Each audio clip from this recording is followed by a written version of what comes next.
ಗಾನಲಹರಿ ಜಗವನೆಲ್ಲ ತುಂಬಿ ತುಳುಕಲಿ, ಗಾನಲಹರಿ ಜಗವನೆಲ್ಲ ತುಂಬಿ ತುಳುಕಲಿ, ಜ್ಞಾನದಲ್ಲಿ ಲೀನವಾಗಿ ಜೀವನಲಿಯಲಿ, ಜ್ಞಾನದಲ್ಲಿ ಲೀನವಾಗಿ ಜೀವನಲಿಯಲಿ. ಒಮ್ಮೆ ನಿನ್ನ ವೀಣೆಯನ್ನು ನುಡಿಸಲಾರೆಯ, ಸುಮ್ಮನಿರುವ ತಂತಿಯನ್ನು ಮೀಟಲಾರೆಯ, ನಾನು ಎಂಬ ಭಾವವೆಲ್ಲ ತೊರೆದು ಹೋಗಲಿ. ನಾನು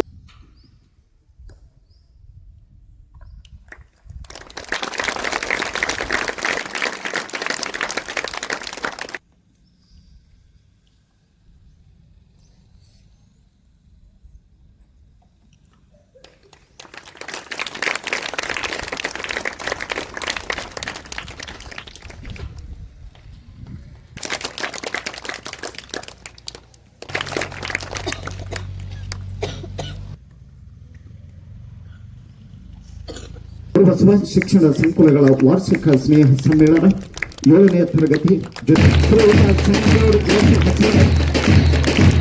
ಶಿಕ್ಷಕ ಸಂಘಟನೆ ಜ್ಯೋತಿಯ ಸ್ವೀಕಾರ ಸಮಾರಂಭ ಶ್ರೀಯುತ ಸಿಂಗನಗೌಡ ಎಸ್ ಅಕ್ಷರ ಮತ್ತು ವೇದಿಕೆ ಮೇಲಿರುವ ಎಲ್ಲ ಗಣರನ್ನ ಸಾಲಿನ ಗುರುಬಸವ ಶಿಕ್ಷಣ ಸಂಸ್ಥೆಯ ವಾರ್ಷಿಕ ಸ್ನೇಹ ಸಮ್ಮೇಳನದ ಕ್ರೀಡಾಕೂಟದಲ್ಲಿ ಭಾಗವಹಿಸುತ್ತಿರುವ ನಾವುಗಳು ಕ್ರೀಡಾ ಮನೋಭಾವದಿಂದ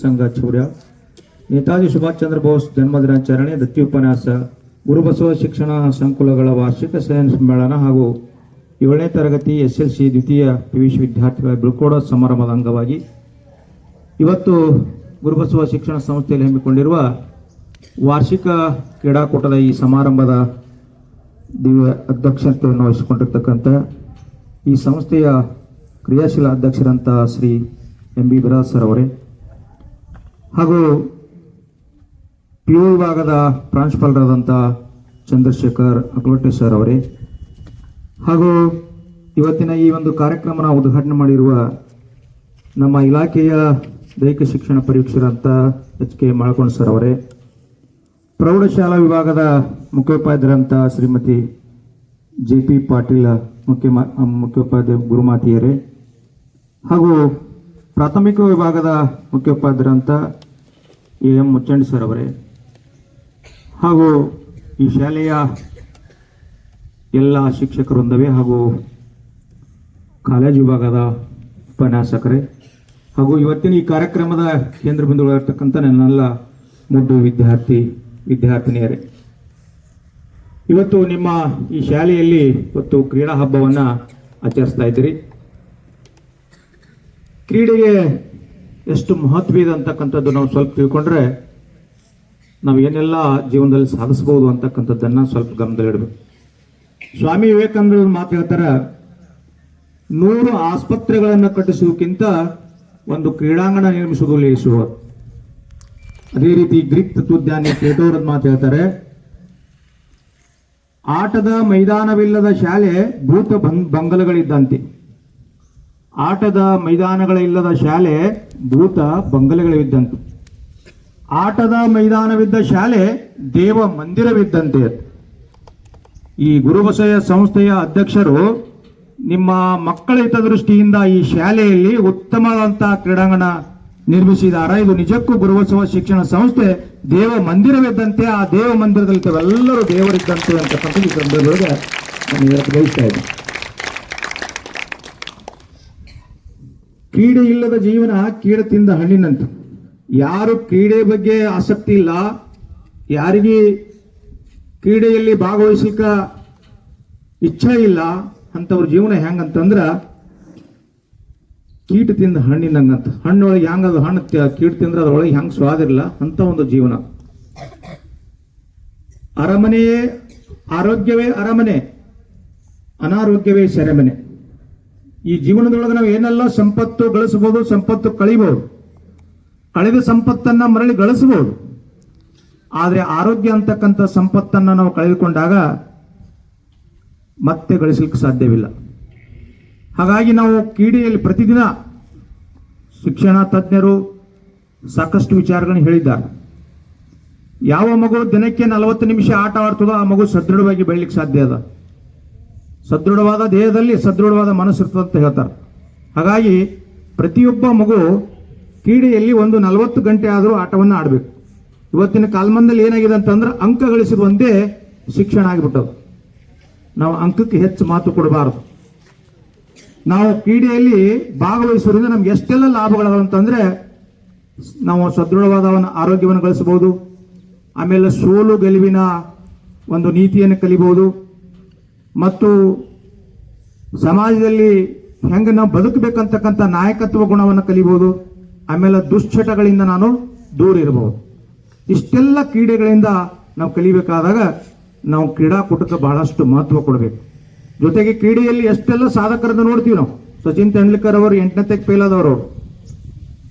ಅವರು ಶಾಲೆ ಹತ್ತಲಾರ್ದಾಗ ಅವರಲ್ಲಿ ಇದ್ದಕ್ಕಂಥ ಪ್ರತಿಭೆಯನ್ನ ಆ ಗುರುಗಳು ಗುರುತಿಸಿ ಅವ್ರಿಗೆ ಏನ್ ಮಾಡಿದ್ರು ಅಂತಂದ್ರೆ ಒಳ್ಳೆಯ ಒಂದು ಕ್ರಿಕೆಟ್ ತರಬೇತಿಯನ್ನು ಕೊಟ್ಟರು. ಜಗತ್ತಿಗೆ ವಿಶ್ವಗುರು ಕ್ರಿಕೆಟ್ ಆದ್ರು. ಅದೇ ರೀತಿಯಾಗಿ ವಿರಾಟ್ ಕೊಹ್ಲಿ ಅವರು ಸಾಕಷ್ಟು ಜನ ನಾವು ಅವ್ರನ್ನ ಸಾಧಕರನ್ನು ನೋಡಿದಾಗ ಅವರೆಲ್ಲ ಕಲಿಕೆಯಲ್ಲಿ ಹಿಂದುಳಿದಂತ ಮಕ್ಕಳು ಈ ಕ್ರೀಡೆಯಲ್ಲಿ ತಮ್ಮ ಪ್ರತಿಭೆಯನ್ನು ತೋರಿಸಿ ಜಗತ್ತಿಗೆ ಮಾದರಿಯಾದವರು. ಹಾಗಾಗಿ ಮಗುವಿನಲ್ಲಿ ಯಾವ ಪ್ರತಿಭೆ ಇರ್ತದೆ ಅಂತಕ್ಕಂಥದ್ದು ನಾವು ಶಿಕ್ಷಕರಾದವರು ಗುರುತಿಸತಕ್ಕಂಥದ್ದು ನಮ್ಮ ಕೆಲಸ. ಹಾಗಾಗಿ ವಿದ್ಯಾರ್ಥಿಗಳು ಕ್ರೀಡೆಗೆ ಬಹಳ ಮಹತ್ವ ಕೊಡಬೇಕು. ಜೊತೆಗೆ ಆಸಕ್ತಿಯಿಂದ ಭಾಗವಹಿಸಬೇಕು. ಸೋಲು ಗೆಲುವು ಇರುವುದೇ. ಸೋತಾಗ ಹಿಗ್ಗದೆ, ಸೋತಾಗ ಕುಗ್ಗದೆ, ಗೆದ್ದಾಗ ಹಿಗ್ಗದೆ ಎರಡೂ ಸಮನಾಗಿ ಸ್ವೀಕಾರ ಮಾಡಬೇಕು. ಒಬ್ರು ಸೋಲೇಬೇಕು, ಒಬ್ರು ಗೆಲ್ಲೇಬೇಕು. ಹಾಗಾಗಿ ಜೀವನ ಪಾಠ ಅದು. ಯಾರು ನಾವು ಆಟದೊಳಗೆ ಬಹಳಷ್ಟು ಭಾಗವಹಿಸ್ತೀವಿ ಜೀವನದೊಳಗೆ ಬಹಳಷ್ಟು ಗಟ್ಟಿಯಾಗಿ ನಿಲ್ತಾರ ಅವ್ರು. ಪ್ರತಿಯೊಂದು ಜೀವನದೊಳಗೆ ಸಾಕಷ್ಟು ಸಮಸ್ಯೆಗಳು ಬರ್ತಾವೆ. ಆ ಸಮಸ್ಯೆಗಳು ಎದುರಿಸಬೇಕಾದಾಗ ನಾವು ಗಟ್ಟಿ ಆಗ್ಬೇಕಾದ್ರೆ ನಾವು ಕ್ರೀಡೆಯಲ್ಲಿ ಭಾಗವಹಿಸಬೇಕಾಗ್ತದ. ನಮ್ಮಲ್ಲಿ ನಾಯಕತ್ವ ಗುಣ ಬರಬೇಕಾಗ್ತದ. ಹಾಗಾಗಿ ಕ್ರೀಡಾಕೂಟಕ್ಕೆ ನಾವು ಕ್ರೀಡೆಗಳಿಗೆ ಮತ್ತು ಕ್ರೀಡಾಕೂಟಕ್ಕೆ ಬಹಳಷ್ಟು ಮಹತ್ವವನ್ನು ಕೊಡಬೇಕು. ಅದರ ಜೊತೆಗೇನೆ ಕ್ರೀಡೆ ಜೊತೆಗೇನೆ ನಾವು ಕೆಲವು ಸಾಧನೆಗಳನ್ನ ಮಾಡಬೇಕು. ಒಬ್ಬ ಸಾಧಕರಾಗಬೇಕು. ಏನಾದರೂ ಒಂದು ಹೆಜ್ಜೆ ಮುಂದಿಡಬೇಕಾದ್ರೆ ಕೆಲವು ವಿಶೇಷ ಗುಣಗಳನ್ನು ನಮ್ಮಲ್ಲಿ ಅಳವಡಿಸಬೇಕು. ಬಾಡದ ಹೂವಿಲ್ಲ ಬಾಡುವ ಮುನ್ನ ಮುಡಿಯಬೇಕು. ಬಾಡದ ಹೂವಿಲ್ಲ ಬಾಡುವ ಮುನ್ನ ಮುಡಿಯಬೇಕು. ಹಳಸದ ಅನ್ನವಿಲ್ಲ ಹಳಸುವ ಮುನ್ನ ಉಣ್ಣಬೇಕು. ಕೊಳೆಯದ ಹಣ್ಣಿಲ್ಲ ಕೊಳೆಯುವ ಮುನ್ನ ತಿನ್ನಬೇಕು. ಸಾಯದ ಮನುಜನಿಲ್ಲ ಸಾಯುವ ಮುನ್ನ ಏನಾದರೂ ಸಾಧನೆ ಮಾಡಬೇಕು. ಸಾಧನೆ ಎಂಬುದು ಸಾಧಕನ ಸ್ವತ್ತು ಹೊರತು ಸೋಮಾರಿದಲ್ಲ ಅನ್ನುವಂತೆ ನಾವೇನಾದರೂ ಸಾಧಿಸಬೇಕಾದ್ರೆ ಕೆಲವು ಗುಣಗಳನ್ನ ನಾವು ಅಳವಡಿಸ್ಕೋಬೇಕು. ಮೊದಲನೇದಾಗಿ ನಮಗ ಒಳ್ಳೆಯ ಹವ್ಯಾಸ ಇರಬೇಕು. ಆನಂತರ ಒಳ್ಳೆಯವರ ಸಂಘ ಇರಬೇಕು. ಆನಂತರ ಶಿಕ್ಷಕರಲ್ಲಿ ಗುರುಗಳಲ್ಲಿ ನಮ್ಮ ಭಕ್ತಿ ಇರಬೇಕು. ಆಮೇಲೆ ತಂದೆ ತಾಯಿಗಳ ಬಗ್ಗೆ ಗೌರವ ಇರಬೇಕು. ವಿದ್ಯೆ ಕಲಿಸದ ತಂದೆ ಬುದ್ಧಿ ಹೇಳದ ಗುರು ಬಿದ್ದಿರಲು ಬಂದು ನೋಡದ ತಾಯಿ ಮೂರು ಶುದ್ಧ ವೈರಿಗಳು ಸರ್ವಜ್ಞೆ. ನೋಡ್ರಿ, ವಿದ್ಯೆ ಕಲಿಸದ ತಂದೆ ಬುದ್ಧಿ ಹೇಳದ ಗುರು ಬಿದ್ದಿರಲು ಬಂದು ನೋಡದ ತಾಯಿ ಮೂರು ಶುದ್ಧ ವೈರಿ ಸರ್ವಜ್ಞೆ ಅಂತ ಹೇಳ್ತಾ. ಒಬ್ಬರ ತಂದೆ ಆದವ ಒಂದು ಮಗುವಿಗೆ ಶಿಕ್ಷಣ ಕೊಡ್ಲಿ ಅಂದ್ರೆ ಅವನು ಕೂಡ ನಮ್ಮ ವೈರಿ ಇದ್ದಂಗೆ. ಒಬ್ಬ ಗುರುಗಳು ನಿಮ್ಮ ಶಾಲೆ ಒಳಗೆ ನಿಮ್ಗೆ ತಿದ್ದಿ ಬುದ್ಧಿ ತಪ್ಪು ಮಾಡಿದಾಗ ನಿಮ್ಗೆ ಮಾರ್ಗದರ್ಶನ ಮಾಡಲಿ ಅಂದ್ರೆ ಅವರು ಕೂಡ ತಪ್ಪು ಮಾಡ್ದಂಗೆ. ಒಬ್ಬ ತಾಯಿ ಕೂಡ ಏನಾದರೂ ನೀವು ಮನೆಯೊಳಗೆ ತಪ್ಪು ಮಾಡಿದರೆ ಅದನ್ನ ತಿದ್ದಿಲ್ಲ ಅಂದ್ರೆ ಅವಳು ತಾಯಿ ಕೂಡ ವೈರಿ ಇದ್ದಂಗೆ. ಇವ್ರು 3 ಮಂದಿ ಪಾತ್ರ ಹೆಂಗದಂತಂದ್ರ ತಂದೆ ನಿಮ್ನೆಲ್ಲ ಎಷ್ಟೆಲ್ಲ ಕಷ್ಟಪಟ್ಟು ದಿನ ನಿಮ್ಗೆ ಸಾಲಿ ಕಲಿಸ್ತಾರ. ಎಷ್ಟೆಲ್ಲ ತೊಂದರೆ ಇದ್ರು ಕೂಡ ನಿಮ್ಗೆ ಫೀಯನ್ನು ಕಟ್ಟಿ ನಿಮ್ಗೆ ಶಿಕ್ಷಣವನ್ನು ಕೊಡ್ತಾರೆ. ಅದೇ ರೀತಿ ಗುರುಗಳು ಕೂಡ ನೀವು ತಪ್ಪುಗಳನ್ನು ತಿದ್ದುತ್ತಾ ಸಣ್ಣವರಿದ್ದಾಗ ಮೌಸ ಮುದ್ದೆ ಇರ್ತಕ್ಕಂಥ ಸಣ್ಣ ಮಕ್ಕಳನ್ನ ಸಂಸ್ಕಾರ ನೀಡಿ ಅವರಿಗೆಲ್ಲ ಬುದ್ಧಿಯನ್ನು ಹೇಳ್ತಾರೆ. ಹಾಗಾಗಿ ಒಂದು ತಂದೆಯನ್ನ, ಒಬ್ಬ ಶಿಕ್ಷಕರನ್ನ, ಒಬ್ಬ ತಾಯಿಯನ್ನ ನಿಮ್ಗೆ ಯಾರಾದರೂ ಬೈದಾಗ, ನಿಮ್ಗೆ ಯಾರಾದರೂ ಬಡದಾಗ ತಪ್ಪನ್ನು ತಿಳ್ಕೋಬಾರ್ದು. ಅವ್ರ ಸಮಾಜದೊಳಗೆ ಅವ್ರ 3 ಮಂದಿ ಬಹಳ ಪಾತ್ರ ದೊಡ್ಡದ. ಹಾಗಾಗಿ ಅವ್ರು ಏನಾದ್ರು ಅಂದಾಗ ತಪ್ಪನ್ನು ತಿಳ್ಕೊಬಾರ್ದು. ಯಾಕಂತಂದ್ರೆ ತಂದೆ ಹೊಡೆದ್ರೆ ನೀವೇನಾದ್ರೂ ತಪ್ಪು ತಿಳ್ಕೊಂಡ್ರೆ ಅಂದ್ರೆ ನಾಳೆ ಊರ್ ಮಂದಿ ಹೊಡಿತಾರೆ ನಿಮ್ಗೆ. ಶಿಕ್ಷಕರು ಹೊಡೆದಾಗ ಏನಾದ್ರೂ ನೀವು ತಪ್ಪು ತಿಳ್ಕೊಂಡ್ರಿ ಅಂದ್ರೆ ಮುಂದೆ ಹೊರಗೆ ನೀವು ಶಿಕ್ಷಕವರೆಲ್ಲ ಹೊಡಿತಾರೆ, ಶಿಕ್ಷಕರೆಲ್ಲ ಬೈತಾರ. ತಾಯಿ ಹೊಡೆದಾಗ ಏನಾದ್ರೂ ನೀವು ತಪ್ಪು ತಿಳ್ಕೊಂಡ್ರಿ ಅಂತಂದ್ರ ನಾಳೆಗೆ ನೀವು ಬರ ನಿಮ್ಮ ಹೆಂಡತಿ ನಿಮ್ಗೆ ಹೊಡಿತಾಳ, ನಿಮ್ ಬರ ಗಂಡ ನಿಮ್ಗೆ ಹೊಡಿತಾಳ. ಯಾಕಂದ್ರೆ ಏನ್ ಕಲ್ತು ಬಂದಿದ್ದು ನಿಮ್ಮ ಮನೆ ಆಗತ್ತೆ. ಯಾಕಂದ್ರೆ ಇವೆಲ್ಲ ಯಾರು ಕಲಿಸ್ತಾರ ನಮ್ಗೆಲ್ಲ ಸಂಸ್ಕಾರವನ್ನ ಅಂದ್ರೆ ಒಬ್ರು ತಂದೆ, ಇನ್ನೊಬ್ಬ ಗುರು, ಇನ್ನೊಬ್ಬ ತಾಯಿ. ಇವರು ಮನೆಯಿಂದ ಶಾಲೆಯಿಂದ ಇವೆಲ್ಲ ನಮ್ಗೆ ಸಂಸ್ಕಾರನ ತುಂಬಿ ನಮ್ಮನ್ನ ಮೂರ್ತಿ ಮಾಡಿ ಹೊರಗೆ ಬಿಡ್ತಾರ. ಆ ಸಂದರ್ಭ ನಮಗೆ ಬದುಕಲಿಕ್ಕೆ ಬಿಡ್ತಾರ 18 ವರ್ಷ ಆದ ನಂತರ. ಹಾಗಾಗಿ ನಾವೆಲ್ಲ ಏನಿರ್ಬೇಕಪ್ಪ ಅಂತಂದ್ರ ಇವು ಕೆಲವು ಗುಣಗಳನ್ನು ಬೆಳೆಸಬೇಕು. ಜೊತೆಗೆ ನಮ್ಮ ಹವ್ಯಾಸ ಸರಿಯಾಗಿರ್ಬೇಕು. ಉರ್ದು ಕವಿಯೊಬ್ಬರು ಹೇಳ್ತಾರ, ಅಸುದುಲ್ಲಾ ಬೇಗ ಒಬ್ಬ ಕವಿ ಹೇಳ್ತಾರ, ಹವ್ಯಾಸ ಬದಲಿಸು ನಿನ್ನ ಹಣಿಬರ ಬದಲಾದೀತು. ಹವ್ಯಾಸ ಬದಲಿಸು ನಿನ್ನ ಹಣಿಬರ ಬದಲಾದೀಸು. ದೃಷ್ಟಿ ಬದಲಾಯಿಸು ನಿನ್ನ ದೃಶ್ಯ ಬದಲಾದೀತು. ಹಡಗು ಬದಲಾಯಿಸಬೇಕಾಗಿಲ್ಲ, ನೀ ದಿಕ್ಕು ಬದಲಾಯಿಸಿದ್ರೆ ಸಾಕು, ದಡ ಸಿಕ್ಕಿತ್ತು. ಬಹಳಷ್ಟು ಮಂದಿ ನೋಡಿ ನಾವು ಏನ್ ಮಾಡ್ತೀವಿ, ಸೈನ್ಸ್ ಮಾಡಿರ್ತೀರಿ, ಆ ಸೈನ್ಸ್ ಮಾಡಿದ್ರೆ ನಿಮ್ಗೆ ಏನಾಗ್ತಂದ್ರೆ ಅದು ಬಹಳಷ್ಟು ಕಷ್ಟ ಆಗ್ಲಿಕ್ಕೆ ಚಲೋ ಆಗ್ತದೆ. ಇದು ಹೆಂಗ್ ಓದಬೇಕು, ಹೆಂಗ್ ಮಾಡಬೇಕು ತಿಳ್ಕೊಂಡು ಕಷ್ಟ ಆಗ್ತದೆ. ಅದೇ ನಿಮ್ಮ ಸ್ನೇಹಿತರು ಬಹಳ ಸರಳ ಇರ್ತದೆ. ನಿಮ್ಮ ಸ್ನೇಹಿತರ ಹವ್ಯಾಸ ಹೆಂಗಿರ್ತಂದ್ರೆ ಹಗಲ ರಾತ್ರಿ ಓದುವಂತ ಹವ್ಯಾಸ ಇರ್ತದ, ನಿನ್ಗೆ ಹಗಲ ರಾತ್ರಿ ಮೊಬೈಲ್ ನೋಡುವಂತ ಹವ್ಯಾಸ ಇರ್ತದೆ. ಅವ ಹಗಲ ರಾತ್ರಿ ಪುಸ್ತಕ ನೋಡ್ತಾನ, ನೀ ಹಗಲ ರಾತ್ರಿ ಮೊಬೈಲ್ ನೋಡ್ತಿ. ಹಾಗಾಗಿ ನಿನಗೆ ಬಹಳ ಕಷ್ಟ ಅನಿಸ್ತದ, ಅವಾಗ ನಿನಗೆ ದಾರಿ ತೋಚಂಗಿಲ್ಲ. ಹಾಗಾಗಿ ಏನಾಗ್ಬೇಕಪ್ಪ ಅಂತಂದ್ರ ನಮ್ಮ ಹವ್ಯಾಸಗಳನ್ನು ಬದಲಿಸ್ಬೇಕು. ಜಾಸ್ತಿ ಮೊಬೈಲ್ ನೋಡಬಾರ್ದು, ಜಾಸ್ತಿ ಪುಸ್ತಕ ಓದ್ಬೇಕು. ಆನಂತರ ನನಗಿದು ಸೈನ್ಸ್ ಕಷ್ಟ ಆಗಿದೆ ತಿಳ್ಕೊಂಡು ನೀ ಅದು ಬಿಟ್ಟು ಮತ್ತೆ ಬೇರೆ ಏನಾರ ಮಾಡಿದೆ ಅಂತಂದ್ರ ಅದು ಕೂಡ ಕಷ್ಟ ಆಗ್ತದೆ. ಯಾವ ಸತತ ಪ್ರಯತ್ನ ಮಾಡ್ತಾನ, ಯಾವ ಸರಿಯಾಗಿ ಓದ್ತಾನ, ಅವ್ನಿಗೆ ಏನೂ ಕಷ್ಟ ಆಗುದಿಲ್ಲ. ಭಕ್ತಿಯಿಂದ ನಿಷ್ಠೆಯಿಂದ ಮಾಡುವ ಕೆಲಸ ಯಾರಿಗೂ ಭಾರ ಆಗುದಿಲ್ಲ. ಹಾಗಾಗಿ ನೀವೆಲ್ಲರೂ ಏನ್ ಮಾಡ್ಬೇಕಂದ್ರ ಸೈನ್ಸ್ ಮಾಡ್ರಿ ಅಂದ್ರೆ ಅದನ್ನ ಸರಿಯಾಗಿ ಅದ್ರ ಬಗ್ಗೆ ಭಕ್ತಿ ಇಟ್ಟು ಓದಬೇಕು. ಆರ್ಟ್ಸ್ ಮಾಡಿದ್ರೆ ಭಕ್ತಿ ಇಟ್ಟು ಓದಬೇಕು. ಯಾರು ಪುಸ್ತಕವನ್ನ ಪ್ರೀತಿಸ್ತೀರಿ ಅವರೆಲ್ಲ ಮುಂದೆ ಜಗತ್ ನಿಮ್ಮನ್ನು ಪ್ರೀತಿಸುತ್ತ. ಯಾರು ಸಮಯನ ಪ್ರೀತಿಸ್ತೀರಿ ನಿಮಗೂ ಗೌರವಿಸುವ ಸಮಯ ಬರ್ತದೆ. ಹಾಗಾಗಿ ಹಿಂಗ ಒಬ್ಬ ವ್ಯಕ್ತಿ ಏನಾಗಿದೆ ಅಂತಂದ್ರ, ಒಬ್ಬ ಗುರುಗಳೆಲ್ಲ ಹೋದನ ಮಠಕ್ಕೆ ಹೋಗಿ ಏನಂತಂದ್ರ, ನೋಡ್ರಿ ಗುರುಗಳ ಸಾಲಿ ಕಲಿತೆ ಸರಿಯಾಗಿ ನಾನು ಸಾಲಿ ಕಲಿಗತ್ಲಿಲ್ಲ. ಆನಂತರ ಸಾಲಿ ಬೇಡ ತಿಳ್ಕೊಂಡು ಒಕ್ಕಲ್ತನ ಮಾಡ್ಲಕತ್ತೆ, ಆ ಒಕ್ಕಲ್ತನೂ ಒಲಿಲಿಲ್ಲ. ಆಮೇಲೆ ನೌಕರಿ ಮಾಡ್ಬೇಕಂತ ನೌಕರಿನೂ ಸಿಗ್ಲಿಲ್ಲ. ಆನಂತರ ಏನಪ್ಪಾ ಅಂದ್ರೆ ಉದ್ಯೋಗ ಮಾಡ್ಲಕತ್ತೀನಿ, ನನ್ನ ಉದ್ಯೋಗದಾಗೂ ಏನು ಲಾಭ ಆಗ್ತಾ ಇಲ್ಲ, ಯಶಸ್ವಿ ಕಾಣ್ತಾ ಇಲ್ಲ. ಏನ್ ಮಾಡ್ಬೇಕ್ರಿ ನೀವು ನನಗೊಂದು ಮಾರ್ಗದರ್ಶನ ಮಾಡ್ರಿ, ಆಶೀರ್ವಾದ ಮಾಡ್ರಿ ತಿಳ್ಕೊಂಡು ಗುರುಗಳ ಹತ್ರ ಮಠಕ್ಕೆ ಹೋಗಿದ್ದ. ಅವಾಗ ಗುರುಗಳು ಹೌದಾ ತಿಳ್ಕೊಂಡು ಅವ್ರು ಕರ್ಕೊಂಡು ಮಠದ ಹಿಂದ್ಗಡೆ ಅವರು ತೋಟ ಇತ್ತು, ಅಲ್ಲಿ ಹೋಗಿ ಅವ್ರನ್ನ ಗುದ್ಲಿ ತೊಗೊಂಡು ಹಾಡ್ಲಕತ್ತಾರ. ಹಾಡಿ ಒಂದು ಮೊದಲಿಂದ ತೆಗ್ಗು ತೊಳೆದ್ರು, ಆಮೇಲೆ ಅದು ಬಿಟ್ರು, ಮತ್ತೊಂದು ತೆಗ್ಗು ತೊಳೆದ್ರು, ಅದು ಬಿಟ್ರು, ಮತ್ತೊಂದು ತೆಗ್ಗು ತೊಳೆದ್ರು, ಅದು ಬಿಟ್ರು. ಅವಾಗ ಇವ ಪ್ರಶ್ನೆ ಮಾಡ್ದ ಗುರುಗಳಿಗೆ, ಅಲ್ರಿ ಗುರುಗಳು ಏನೇ ಮಾಡಕತ್ತೀರಿ, ನೀವು ಯಾಕೆ ತೆಗ್ಗಲ್ಕ ಇಟ್ಟಿಟ್ಟು ಯಾಕೆ ತೆಗ್ಗು ಹೊಡಿಯಾಕತ್ತೀರಿ ಅಂತೇಳಿ. ಇಲ್ಲಪ್ಪ ನಾ ಬಾಯಿ ಹೊಡ್ಲಿಕತ್ತೀನಿ. ಬಾಯಿ ಹೊಡ್ಲಿಕತ್ತೀರಿ, ಇಟ್ಟಿಟ್ಟು ತೆಗ್ಗು ಹೊಡೆದ್ರೆ ಹೆಂಗೆ ಬಾಯಿ ಆಗ್ತದ್ರಿ ಗುರುಗಳ? ಅದು ಆಗುದಿಲ್ಲ. ಯಾಕೆ ಆಗುದಿಲ್ಲ? ಇಲ್ರಿ ಅದು ನೀವು ಅಲ್ಲೊಂದು ಇಲ್ಲೊಂದು ಹೊಡೆದ್ರೆ ಹೆಂಗೆ ಅದು ಬಾಯಾಗ ನೀರು ಬೀಳ್ತಾವ್ರಿ, ನೀವು ಭಾಳ ಶಾಣೆ ತಿಳ್ಕೊಂಡು ನಾ ನಿಮ್ಮಲ್ಲಿ ಬಂದು ನೀವು ನಾಲ್ಕ ಹುಚ್ಚಿರಲ್ಲ ಅನ್ನತ್ತಾವ. ಮುಂದೆ ಹೋಗಿ ಗುರುಗಳು ಹೇಳಿದ್ರ, ನೀ ಅಟ್ಟು ಶಾಣೆ ಇದ್ರ ನನ್ನ ಮೇಲೆ ಯಾಕೆ ಬಂದ್ಯಪ್ಪ? ನೋಡು ನಾ ಇಲ್ಲೊಂದು ತೆಗ್ ಹೊಡೆದ್ರೆ ಇದು ಬೇಡ ತೇತಿ, ಅಲ್ಲೊಂದು ತೆಗ್ ಹೊಡೆದ್ರೆ ಬೇಡ ತೇತಿ. ಹಂಗಾದ್ರೆ ಏನು ಮಾಡ್ಬೇಕು? ನಾ ನೀವು ಹೊಡೆದಲ್ಲೇ ಒತ್ತಾಟ ಹೊಡಿಬೇಕ್ರಿ, ಅಂದಾಗ ಅದು ಗುಮ್ ಹೋಗಿ ಅಲ್ಲಿ ನೀರು ಬೀಳ್ತದೆ. ಮತ್ತು ನೀ ಏನು ಮಾಡಿದಿ? ಸಾಲಿ ಕಲಿಯಾಗನು ಕೂಡ ಚಂದ ಕಲಿ ಅಲ್ಲೊಂದು ತೆಗ್ ಹೊಡೆದು ಬಂದಿದಿ. ಮುಂದೆ ಸಾಲಿ ತೆಲಿಗೈತಿ ಎಮ್ಮಿಗೆ ಇದ್ದಿದ್ದು ಒಕ್ಕಲ್ತನ ಮಾಡಿ ಅಲ್ಲೊಂದು ತೆಗ್ ಹೊಡೆದು ಬಂದಿದಿ. ಮುಂದೆ ವ್ಯಾಪಾರ ಮಾಡಿದಿ, ಆಮೇಲೆ ಅದ್ರಾಗೂ ಲಾಭ ಇಲ್ಲ. ನೀನು ಕೂಡ ಶಾಲಿ ಒಳಗೆ ಭಕ್ತಿ ಇಟ್ಟಿದ್ದೆ ಅಂದ್ರೆ ನಿನಗೂ ನೀರು ಸಿಕ್ತಿದ್ದು, ಇಲ್ಲ ವ್ಯಾಪಾರದೊಳಗೆ ಭಕ್ತಿ ಇಟ್ಟಿದ್ದೆ ಅಂದ್ರೆ ಅಲ್ಲಿ ನೀರು ಸಿಕ್ತಿದ್ದು. ಹಂಗ ನೀನೇ ತಿಳ್ಕೊಂಡ್ರೆ ನನ್ನ ಬಳಿ ಬರೋ ಅವಶ್ಯಕತೆ ಇರಲಿಲ್ಲ. ಅದಕ್ಕೆ ನಾವು ಅದ್ರ ಮೇಲೆ ಭಕ್ತಿ ಇರ್ತೀವಲ್ಲ, ಅದ್ರ ಮೇಲೆ ನಿಷ್ಠೆ ಇದ್ದು ಕಲ್ತಿದ್ರಾದ್ರೆ ಅಲ್ಲಿ ನಮ್ಗೆ ಏನಾದ್ರೂ ಒಂದು ಒಳ್ಳೆ ಸಿಕ್ತದೆ ಅಂತಕ್ಕಂಥದ್ದು ಅವ್ರು ತಿಳಿಸಿ ಹೇಳಿದ್ರು. ಅದಕ್ಕೆ ತಿಳ್ಕೊಬೇಕಾದ ಸಮಯ ಭಾಳ ಅದ.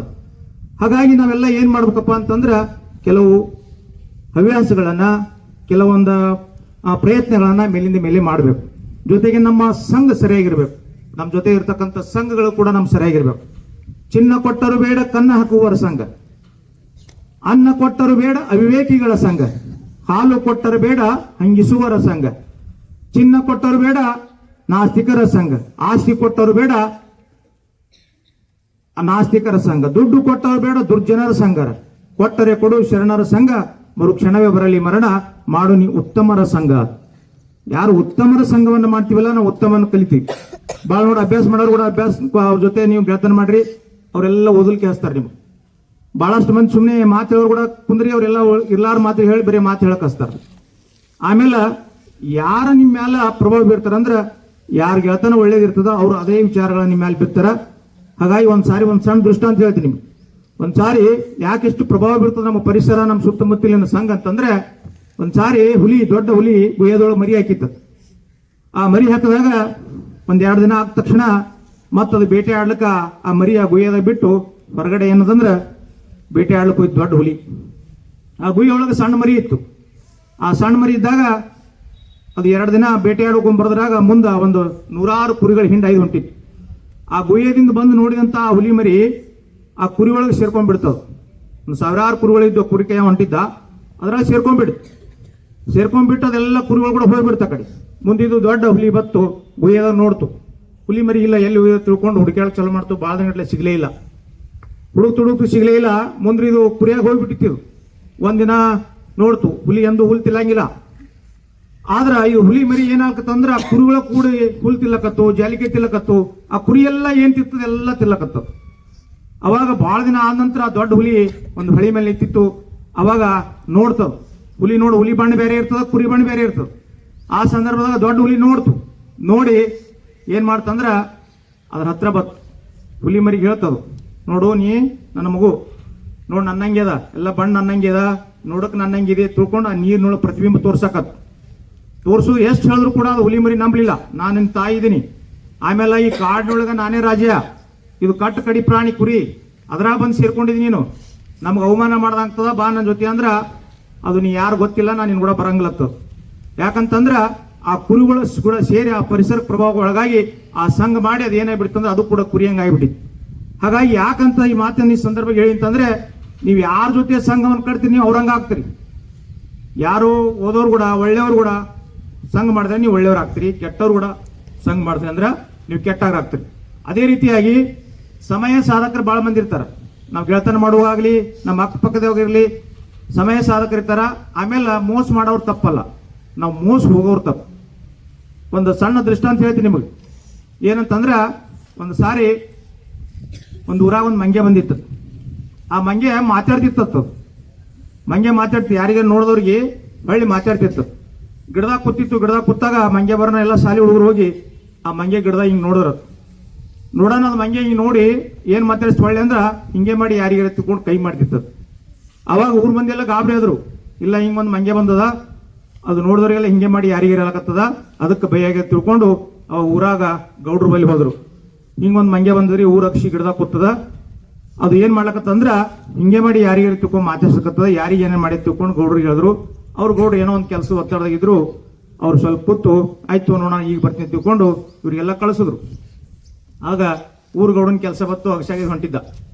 ಅವ್ನು ನೆನಪಾಯ್ತು, ಈಗ ಊರವ್ರು ಬಂದು ಏನೋ ಮಂಗೆ ಮಾತಾಡ್ಸತ್ತೆ ಎಂಥದ್ದು ಇರ್ಬೇಕಂತ ತಿಳ್ಕೊಂಡು ಇವರು ಮ್ಯಾಕ್ ಗಿಡದಾಗ ನೋಡಿದ್ರು. ಅದು ಗೌಡಗೂ ಬಿಡ್ಲಿಲ್ಲ. ಅದು ಹಿಂಗ್ ಮ್ಯಾಕ್ ನೋಡೋಣ, ಆ ಗೌಡಗೂ ಹಿಂಗೆ ಮಾಡಿ ಯಾರಿಗಾರ ತಿಳ್ಕೊಂಡು ಕೈ ಮಾಡ್ತು. ಅವಾಗ ಗೌಡ ಬಹಳ ಸಿಟ್ಟು ಬಂತು.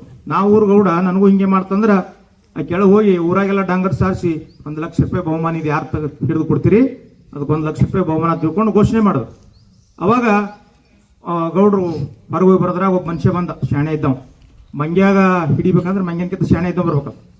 ಅವ ಬಂದು ಏನು ಮಾಡಂದ್ರೆ ಒಂದು 3 ಪ್ರಯೋಗ ಮಾಡ್ಲಕ್ಕೆ ತಂದಿದ್ದ.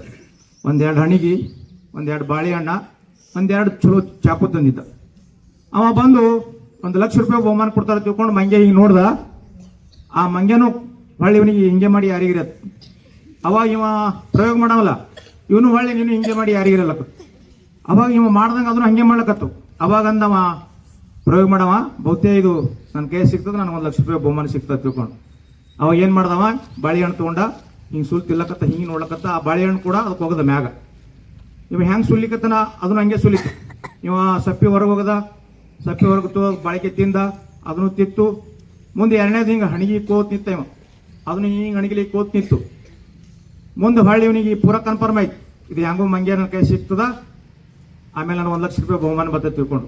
ಅವಾಗ 2 ಚಾಕು ತಗೊಂಡ. ಹಿಂಗೆ ಫ್ರೆಶ್ ಆದ್ರೆ ಒಳಗ ಇವನಿಗೇನು ಧಕ್ಕೆ ಅಲ್ಲ, ಚಾಕು ಇವ ತಗೊಂಡ. ಅದು ಗಟ್ಟೆನ್ ಚಾಕು, ಅದಕ್ಕೆ ಈ ಕತ್ತು ಮನುಷ್ಯನಿಗೆ ಗೊತ್ತ, ಇಲ್ಲಿಟ್ಟು ರಕ್ತ ಬರಂಗ ಒಂದು ಪ್ರಯೋಗ ಮಾಡ್ಕೊಂಡಿದ್ದ. ಆ ಚಾಕು ತೊಗೊಂಡು ಹಿಂಗೆ ಮಾಡ್ದು ಒಂದು ಸಾರಿ, ಅದು ಮಂಗೆ ಹಿಂಗೆ ನೋಡಕತ್ತೆ, ಅದು ಕೈ ಚಾಕು ಹೋಗದ. ಅದನ್ನು ಒಂದು ಸಾರಿ ಹಿಂಗೆ ಮಾಡ್ತು. 2ನೇ ಸಾರಿ ಹಿಂಗೆ ಹೊಟ್ಟೆ ಹುಡ್ಕೊಂಡು ಮಾಡ್ದ, ಅದನ್ನು 2ನೇ ಸಾರಿ ಹೊಟ್ಟೆ ಹುಡ್ಕೋತು. ಅದು ಇವ್ ಹೆಂಗೆ ಮಾಡ್ತಾನೆ ಹಂಗೆ ಮಾಡ್ಕತ್ತದು. ಮುಂದೆ 3ನೇ ಸಾರಿ ಇವ ಹಿಂಗೆ ಹುಡ್ಕೊಂಡು ರಕ್ತ ಚೆಲ್ಕೊಂಡು ಸತ್ತವ್ರ ಗತ್ಲೆ ತೆಳಗೆ ಬಿದ್ದ. ಇವ್ ಮನುಷ್ಯ ಅನ್ಕೊಂಡು 1 ಲಕ್ಷ ರೂಪಾಯಿ ಬಹುಮಾನ ಬತ್ತ, ಅದು ಮಂಗೆ ಸತ್ತು ಬಿದ್ದ ತಿಳ್ಕೊಂಡು. ಅದು ಅನುಮಾತ್ ಮಂಗೆ ತೆಳಗಿಳಿ ಬಂದು ಅವ್ನಿಗೆ ದಕ್ಕಿ ಹೊಡೆದು ಹಿಂಗೆ ಮಾಡಿ ಯಾರಿಗಾರ ತಿಳ್ಕೊಂಡು ಮತ್ತೆ ವಾಪಸ್ ಆಗೋದು. ನೋಡ್ರಿ, ಅವ ತಿಳ್ಕೊಂಡ ನಾ ಚಾಕು ಚುಚ್ಚಲ್ಕತ್ತೀನಿ, ಅದು ಚುಚ್ಕೊಂಡು ಸಾಯ್ತದ ಅಂತೇಳಿ. ಆದ್ರೆ ಅದು ಮಂಗೆ ಶಾಣೆ ಅದ. ಹಿಂಗೆ ನಮ್ಮ ಮಗ್ಳು ಚಾಕು ಚುಚ್ಚೋರು ಭಾಳ ಮಂದಿರ. ಆದ್ರೆ ಅವ್ರ ಮಧ್ಯದಾಗ ಇಟ್ಕೊಂಡು ಹಿಂಗೆ ಮಾಡಿ ಯಾರಿಗಾರ ಅನ್ಬೇಕು ನೀವು. ಹಂಗಿದ್ರೆ ಅವ್ರು ನಿಮ್ಗೆ ಯಾರು ಮೋಸ ಮಾಡಂಗಿಲ್ಲ. ನಾವು ಮೋಸ ಹೋಗೋರು ತಪ್ಪ, ಮೋಸ ಮಾಡೋರು ತಪ್ಪಲ್ಲ. ಅದನ್ನ ಆ ದೃಷ್ಟಿ ಒಳಗ ನಮ್ಮ ಸುತ್ತಮುತ್ತಲಿನ ಪರಿಸರವನ್ನ ನಾವು ನೋಡ್ಬೇಕು. ಜೊತೆಗೆ ನಾವು ಬಹಳಷ್ಟು ವಿದ್ಯಾರ್ಥಿಗಳಾದವರು ಗುರುಗಳ ಮಾರ್ಗದರ್ಶನ ಪಡಬೇಕು, ಗುರುಗಳಲ್ಲಿ ಭಕ್ತಿ ಇರಬೇಕು, ಗುರುಗಳಿಗೆ ಗೌರವಿಸ್ಬೇಕು. ಒಂದ್ಸಾರಿ ಯಾಕೆ ಗುರುಗಳ ಪಾತ್ರ ಸಮಾಜಗಳು ದೊಡ್ಡದ, ಗುರುವಿನ ಸ್ಥಾನ ದೊಡ್ಡದಲ್ಲಕ್ಕೆ ಒಂದು ಸಣ್ಣ ದೃಷ್ಟಾಂತ ಹೇಳ್ತೀನಿ. ಒಂದ್ಸಾರಿ ಹಿಂಗ ಫಂಕ್ಷನ್ ನಡೆದಿತ್ತು ಶಾಲೆ ಒಳಗೆ ಫಂಕ್ಷನ್ ನಡೆದಾಗ ಮುಖ್ಯ ಗುರುಗಳು ನಡು ಕುಂದಿರ್ತಾರೆ ಯಾವಾಗಲೂ. ಈಗ ಅಧ್ಯಕ್ಷರು ಬಂದಾರ, ನಿಮ್ಮ ಅಧ್ಯಕ್ಷರು ಬಂದಾರ, ಈಗ ಬೇರೆ ಶಾಲೆ ಫಂಕ್ಷನ್ ನಡೆದಾಗ ನಮ್ಮ ಶಾಲೆ ಮುಖ್ಯ ಗುರು ನಡುವೆ ಕೊಡ್ತಾರ. ಅವಾಗ ಮುಂದೆ ಕೂತು ವಿದ್ಯಾರ್ಥಿ ವಿಚಾರ ಮಾಡಕತ್ತೀನಿ. ಏನು ವಿಚಾರ ಮಾಡತ್ತೀನಿ ಅಂದ್ರೆ ಎಲ್ಲದಕ್ಕೂ ಉದ್ಘಾಟನೆ ಮಾಡ್ಲಕ್ಕೂ ಮುಖ್ಯೋಪಾಧ್ಯಾಯರಿಗೆ ಹೇಳ್ತಾರ.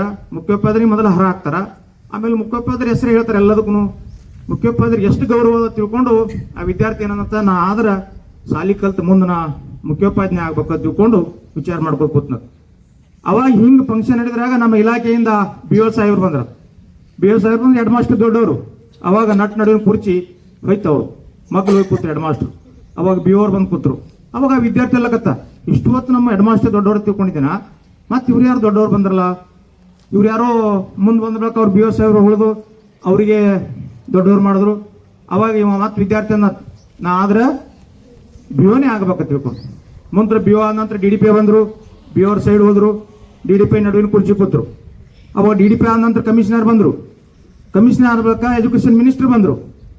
ಆ ಎಜುಕೇಶನ್ ಮಿನಿಸ್ಟರ್ ಬಂದು ಇದಾದ ತಕ್ಷಣ ವಿದ್ಯಾರ್ಥಿ ಅನ್ನತ್ತ ಇಲ್ಲಿವರೆಗೆ ಇವರೆಲ್ಲ ಆಫೀಸರೇ ದೊಡ್ಡವರು ತಿಳ್ಕೊಂಡು ನೀವು ರಾಜಕಾರಣ ಎಲ್ಲಕ್ಕೆ ದೊಡ್ಡ ಮಾನ ತಿಳ್ಕೊಂಡು ನಾ ರಾಜಕಾರಣ ಆಗ್ಬೇಕನ್ನ ಮುಂದ ಅವರೆಲ್ಲರೂ ಫಂಕ್ಷನ್ ಮುಗಿದ ತಕ್ಷಣ ಎಲ್ಲಿ ಹೋದ್ರು ಅಂತಂದ್ರೆ ಊರಾಗ ಹೋಗೋ ನಡೆ ತಿಳ್ಕೊಂಡು ಅವರೆಲ್ಲ ಆಫೀಸರು ಆಮೇಲೆ ರಾಜಕಾರಣಿ ಎಲ್ಲರೂ ಕೂಡಿ ಊರಾಗ ಹೋದ್ರ. ಊರಾಗ ಹೋಗೋದ್ರೆ ಹೆಂಗ್ ನಮ್ಮ ಬ್ರದರ್ ಸರ್ ವಯಸ್ಸಾಗ್ಯದ ಎಲ್ಲ ವಿದ್ಯಾರ್ಥಿಗಳಿಗೆ ಶಿಕ್ಷಣ ಕೊಟ್ಟು ಈಗ ನಿವೃತ್ತಿ ಜೀವನದೊಳಗದಾರಲ್ಲ ಅಂತ ವಯೋವೃದ್ಧನನ್ನ ಹೋಗಿ ಫಸ್ಟ್ ಎಲ್ಲರೂ ಕಾಲ್ ಮುಟ್ಟು ನಮಸ್ಕಾರ ಮಾಡಿದ್ರು. ಎಲ್ಲ ಆಫೀಸರ್ ನಮಸ್ಕಾರ ಮಾಡಿದ್ರು, ಆ ಮಿನಿಸ್ಟರ್ ನಮಸ್ಕಾರ ಮಾಡಿದ್ರು. ಅವಾಗ ವಿದ್ಯಾರ್ಥಿಗಳಲ್ಲಿ ಈ ವಿದ್ಯಾರ್ಥಿಗಳಲ್ಲಿ ಮತ್ತೊಂದು ಪ್ರಶ್ನೆ ಉದ್ಭವ ಆಯ್ತು. ಏನು ಉದ್ಭವ ಆಯ್ತು ಅಂದ್ರ ನಾ ಇಲ್ಲಿವರೆಗೆ ನಮ್ಮ ಶಿಕ್ಷಕರು ಸಾಹೇಬ್ರೆ ದೊಡ್ಡವ್ರತ್ ಮಾಡೀನಿ, ಇವರೆಲ್ಲ ಬಂದು ಇವ್ನಿಗೆ ನಮಸ್ಕಾರ ಮಾಡತ್ತ ನಾ ದಿನ ಇದೇ ಮುತ್ತಿನ ಬಲ್ಲಿ ಕೊಡ್ತೀನಿ, ಇವ ಯಾರು ಇರ್ಬೇಕಪ್ಪ ಅಂತ ತಿಳ್ಕೊಂಡು ಅವ್ರಿಗೆಲ್ಲರೂ ಕೇಳೋಣ. ಅಲ್ರಿ ನೀವೆಲ್ಲ ಇಷ್ಟು ದೊಡ್ಡ ದೊಡ್ಡ ವ್ಯಕ್ತಿಗಳಿದ್ದೀರಿ, ಮಿನಿಸ್ಟರ್ ಇದ್ದೀರಿ, ಆಫೀಸರ್ ಇದ್ದೀರಿ, ಆದ್ರೆ ಈ ವಯಸ್ಸಾದ ಮುತ್ತಾಗ ನೀವು ಕಾಲ್ಸ ಮಾಡಿದ್ರಲ್ಲ ಯಾಕೆ ಅಂತ ಕೇಳಿದ್ರ. ಅವಾಗ ಅವ್ರೆಲ್ಲರೂ ಹೇಳಿದ್ರತ್ತ ನಾವಿಷ್ಟೆಲ್ಲ ದೊಡ್ಡವ್ರು ಆಗಲ್ಕ ನಮಗ್ ಕಲಿಸಿದ ಗುರುಗಳು ಅದರ, ಅದಕ್ಕೆ ನಾವು ಅವ್ರಿಗೆ ಕಾಲ್ ಮುಟ್ಟು ನಮಸ್ಕಾರ ಮಾಡ್ಲಕತ್ತೀವಿ, ನಮ್ಮ ದೊಡ್ಡವ್ರು ಮಾಡಿದ ಇವರೇ ತಿಳ್ಕೊಂಡು ಅಲ್ಲಿ ಎಲ್ಲ ದೊಡ್ಡ ವ್ಯಕ್ತಿಗಳು ಹೇಳಿದಾಗ ಆ ಒಂದು ವಿದ್ಯಾರ್ಥಿ ಬಳಿ ಏನ್ ಬರ್ತಂದ್ರೆ ಆದ್ರೆ ನಾ ಜೀವನದೊಳಗೆ ಶಿಕ್ಷಕನೇ ಆಗಬೇಕು ಅಂತಕ್ಕಂಥ ದೃಢ ಸಂಕಲ್ಪ ಮಾಡೋದು. ಶಿಕ್ಷಕರೇ ನೋಡಿ ನಿವೃತ್ತಿ ಇಲ್ಲ. ಈಗ ನಿಮ್ಮ ಅಧ್ಯಕ್ಷರೆಲ್ಲ ಮೊದಲೆಲ್ಲ ಶಿಕ್ಷಣ ಕೊಟ್ಟು ಬಂದ್ರೆ ಅವ್ರಿಗೆ ನಿವೃತ್ತಿ ಇಲ್ಲ, ಇನ್ನೂ ಕೂಡ ಇಲ್ಲಿ ಬಂದು ಶಿಕ್ಷಣ ಕ್ಷೇತ್ರ ಸಂಸ್ಥೆನೇ ಬೆಳೆಸಿದ್ದಾರೆ. ಹಾಗಾಗಿ ಶಿಕ್ಷಕರಿಗೆ ನಿವೃತ್ತಿ ಇಲ್ಲ. ಅಂತ ಶಿಕ್ಷಕರು ನಾವೇ ಹೆಂಗಿರ್ಬೇಕು, ಶಿಕ್ಷಕರು ಇಂಥ ಗೌರವ ಅಂದ್ರೆ ಶಿಕ್ಷಕರು ಹೆಂಗಿರ್ಬೇಕಂದ್ರ ಶಿಕ್ಷಕರಲ್ಲಿ 3 ಪ್ರಕಾರ ಬರ್ತಾರ. ಒಬ್ರು ಅಧ್ಯಾಪಕರು, ಒಬ್ರು ಶಿಕ್ಷಕರು, ಇನ್ನೊಬ್ರು ಗುರುಗಳು. ಈ ಅಧ್ಯಾಪಕರು ಹೆಂಗಂತಂದ್ರೆ ತಾವೇನ್ ಕಲ್ತು ಬಂದಿರ್ತಾರಲ್ಲ ಬೈಪಾಟ್ ಮಾಡ್ಕೊಂಡ B.Ed ಕಾಲೇಜ್ನೊಳಗ D.Ed ಕಾಲೇಜ್ನೊಳಗ ಅದನ್ನ ತಂದು ನೋಡ್ಸನ್ನ ಅವ್ರ ಮಕ್ಕಳು ಶಾಲೆ ಮಕ್ಕಳಿಗೆ ಹೇಳಿದ್ರ ಮುಗಿತು, ಗಂಟೆ ಹೊಡಿತ ಕೇಳೋದು ಮುಗಿತು ನನ್ನ ಡ್ಯೂಟಿ ಅಂತ ತಕೊಂಡು ಹೋಗಿಬಿಡ್ತಾರೆ. ಅದೇ ಶಿಕ್ಷಕರು ಮಕ್ಕಳಿಗೆ ಪಾಠ ಮಾಡೋ ಜೊತೆಗೇನೆ ಒಂದಿಷ್ಟು ಎಕ್ಸ್ಟ್ರಾವನ್ನ ಓದ್ಕೊಂಡ್ಬಂದು ಪುಸ್ತಕವನ್ನು ಓದ್ಕೊಂಡ್ಬಂದು ಹೊಸ ಹೊಸ ವಿಚಾರಗಳನ್ನ ಹೇಳೋರೆಲ್ಲ ಶಿಕ್ಷಕರು. ಇನ್ನೊಬ್ರು ಗುರುಗಳು ಎಂತವ್ರು ಅಂತಂದ್ರ ಈ ಶಾಲೆ ನಂದು, ಈ ಶಾಲೆ ಒಳಗೆ ನಾನು ಅನ್ನ ತಿಂತೀನಿ, ಈ ಕಣ್ಣಿ ಕಾಣ್ತಕ್ಕಂಥ ಪರಿಸರವನ್ನು ಬದುಕಿಸೋದು, ಪರಿಸರವನ್ನ ಕಾಪಾಡೋದು ಜವಾಬ್ದಾರಿ ನಂದು, ಈ ಮಕ್ಕಳ ಪಾಲಕರು ನನ್ನವರು, ಈ ಮಕ್ಕಳೇ ದೇವರು, ಈ ಮಕ್ಕಳಿಗೆ ಏನಾದರೂ ಒಂದು ಗುರುತರ ಕೆಲಸವನ್ನು ಮಾಡಬೇಕು ಅಂತ ಏನು ಗುರುತಿನ ಕೆಲಸವನ್ನು ಮಾಡ್ತಾರಲ್ಲ ಅವ್ರ ಗುರುಗಳು. ಯಾವಾಗಾರ ಮಾತಾಡ್ತಿರ್ತಾರ ಹೊರಗ ಆ ಶಾಲೆ ಒಳಗೆ ಆ ಶಿಕ್ಷಕರು ಆ ಶಿಕ್ಷಕಿಯರು ಇರತಕ್ಕ ಮಾತ್ರ ಶಾಲೆ ಅದು. ಆ ಶಿಕ್ಷಕರು ಹೊರಗೆ ಹೋದ್ರ ಆ ಶಾಲೆ ಅಷ್ಟೊಂದು ಉಳೆಲ್ಲ ತಿಳ್ಕೊಂಡು ಏನು ಗುರುತಿಸ್ಕೋತಾರಲ್ಲ ಅವರು ನಿಜವಾದ ಗುರುಗಳು. ಅದಕ್ಕಾಗಿ ನಾವೆಲ್ಲ ಶಿಕ್ಷಕರು, ಅಧ್ಯಾಪಕರು, ಗುರುಗಳು ಏನಾಗ್ಬೇಕಂತಂದ್ರ ಮಕ್ಕಳನ್ನ ಕೇಂದ್ರವಾಗಿ ಇಟ್ಟುಕೊಂಡು ಮಕ್ಕಳಿಗೆ ಉತ್ತಮವಾದಂತ ವಿದ್ಯೆಯನ್ನು ಕೊಡಬೇಕು. ಇಲ್ಲಿ ಬರೇ ಬಿಲ್ಲ ಮತ್ತು ಬೆಲ್ಲಿಗಾಗಿ ನಾವು ಶಿಕ್ಷಣವನ್ನು ಕಲಿಸಬಾರದು. ನಮ್ಮ ದಿಲ್ ಖುಷಿಯಾಗುವಾಗ ನಾವು ಶಿಕ್ಷಣವನ್ನು ಕಲಿಸಿದಾಗ ಮಾತ್ರ ನಾಳೆ ನಮ್ಮ ಎದುರಿಗೆ ಬಂದಂತ ಶಿಷ್ಯರು ನಮಸ್ಕಾರ ಮಾಡ್ತಾರ, ನಮಗೆ ಗೌರವ ಕೊಡ್ತಾರ. ಹಂಗ ನಾವು ಶಿಕ್ಷಕರೆಲ್ಲ ಶಾಲೆ ಒಳಗೆ ಭಕ್ತಿಯಿಂದ ಕೆಲಸ ಮಾಡಿದಾದ್ರೆ ನಮ್ಮ ಗುರುಗಳಿಗೆ ಶಿಕ್ಷಕಿತ್ತು. ಜೊತೆಗೆ ನೋಡ್ರಿ ನಿಮ್ಗೆ ಇನ್ನೊಂದು ಬದುಕಿನ ಸೂತ್ರ, ಲಾಸ್ಟ್ ಇದೊಂದು ಹೇಳಿ ನನ್ನ ಮಾತುಗಳನ್ನು ಮುಗಿಸ್ತೀನಿ. ಬದುಕಿನ ಸೂತ್ರ ನಮಗೆ ಸಮಾಜದೊಳಗೆ ಎದುರಿಗೆ ಬಂದಾಗ ಯಾವ್ಯಾವ ಸಂದರ್ಭಗಳಿಗೆ ಹೆಂಗ್ ಮಾತಾಡಿಸ್ತಾರೆ ಜನ ಅಂತಂದ್ರೆ 10 ರಿಂದ 20 ನಿನ್ನ ಮಾರ್ಕಸ್ ಎಷ್ಟು ನೋಡ್ರಿ. ನಿಮ್ 10 ರಿಂದ 20 ವರ್ಷ ಬರೀ ನಿಮ್ಗೆ ಎಲ್ಲರೂ ಬೆಟ್ಟದ ಮಾರ್ಕಸ್ ಕೇಳ್ತಾರ. ನಿಮ್ಮ ಅತ್ತಿ ಮನಿಗೆ ಹೋರಿ, ನಿಮ್ಮ ಅವನ ಮನಿಗೆ ಹೋರಿ, ಯಾರ ಮನಿಗೆ ಹೋರಿ, ಎಷ್ಟನತ್ತೆ ತಮ್ಮ ಕೇಳ್ತಾರ. ನಾನು 9ನತ್ತೆ, ನಾ 10ನತ್ತೆ, ನಾ 12ನತ್ತೆ ಅಂದ್ರ ಮಾರ್ಕಸ್ ಎಷ್ಟು ನೋಡಿ ಕೇಳ್ತಾರ. 10 ರಿಂದ 20 ನಿನ್ನ ಮಾರ್ಕಸ್ ಎಷ್ಟು, 20 ರಿಂದ 30 ನಿನ್ನ ಸಂಬಳ ಎಷ್ಟು, 20 ರಿಂದ 30 ವಯಸ್ಸು ನಿನ್ನ ನೌಕರಿ ಹಿಡಿಬೇಕು. ನೀವು 30 ವರ್ಷ ದಾಟ್ತಂದ್ರೆ ನಿಮ್ಮ ಹಳಿ ಖಾತೆಗೆ ಬೀಳ್ತೀರಿ. ನಿಮ್ಗೆ ಯಾರು ಮಾತಾಡಿಸೋಲ್ಲ, ಯಾರು ಹೆಣ್ಣು ಸದ್ಯ ಕೊಡುದಿಲ್ಲ. 20ರಿಂದ 30 ನೀವು ನೌಕರಿ ಹಿಡಿಯಬೇಕು. ಏನಾರು ಮಾಡಿ ನೌಕರಿ ಇಲ್ಲ ಅಂದ್ರೆ ಒಂದು ಉದ್ಯೋಗ ಮಾಡಬೇಕು, ಇಲ್ಲ ನಿಮ್ಮ ವ್ಯವಸಾಯ ಮಾಡಬೇಕು, ಹೊಲದಾಗ ಏನಾದರೂ ಮಾಡಿ ಉದ್ಯೋಗ ಪುರುಷ ಲಕ್ಷಣ ಬಂದಾಗ ಒಂದು ಉದ್ಯೋಗ ಹಿಡಿಬೇಕು. ಅದಕ್ಕೆ 20ರಿಂದ 30 ನಿನ್ನ ಸಂಬಳ ಎಷ್ಟು, 30ರಿಂದ 40 ನಿಮ್ಮ ಮಕ್ಕಳು ಎಷ್ಟತ್ತು ಕೇಳ್ತಾರೆ. ನಿಮ್ಗೆ ಯಾರು ಕೇಳ ನಿಮಗೆ ಮಕ್ಕಳು ಎಷ್ಟತ್ತು ಹೇಳಿ, ಯಾವ ಸಂದರ್ಭ ಕೇಳ್ಬೇಕು ಅದೇ ಸಂದರ್ಭ ಕೇಳ್ತಾರೆ ಸಮಾಜದೊಳಗ. 20ರಿಂದ 30 ನಿನ್ನ ಸಂಬಳ ಎಷ್ಟು, 30ರಿಂದ 40 ಮಕ್ಕಳು ಎಷ್ಟು, 40ರಿಂದ 50 ನಿನ್ನ ಆಸ್ತಿ ಎಷ್ಟು, ಮನಿ ಕಟ್ಟಿದೇನು ಹೊಲ ತೊಗೊಂಡೇನು, 40ರಿಂದ 50 ಆಸ್ತಿ ಮಾಡೋ ವಯಸ್ಸು. 50ರಿಂದ 60 ನಿನ್ನ BP ಶುಗರ್ ಎಷ್ಟತ್ತು ಕೇಳ್ತಾರೆ.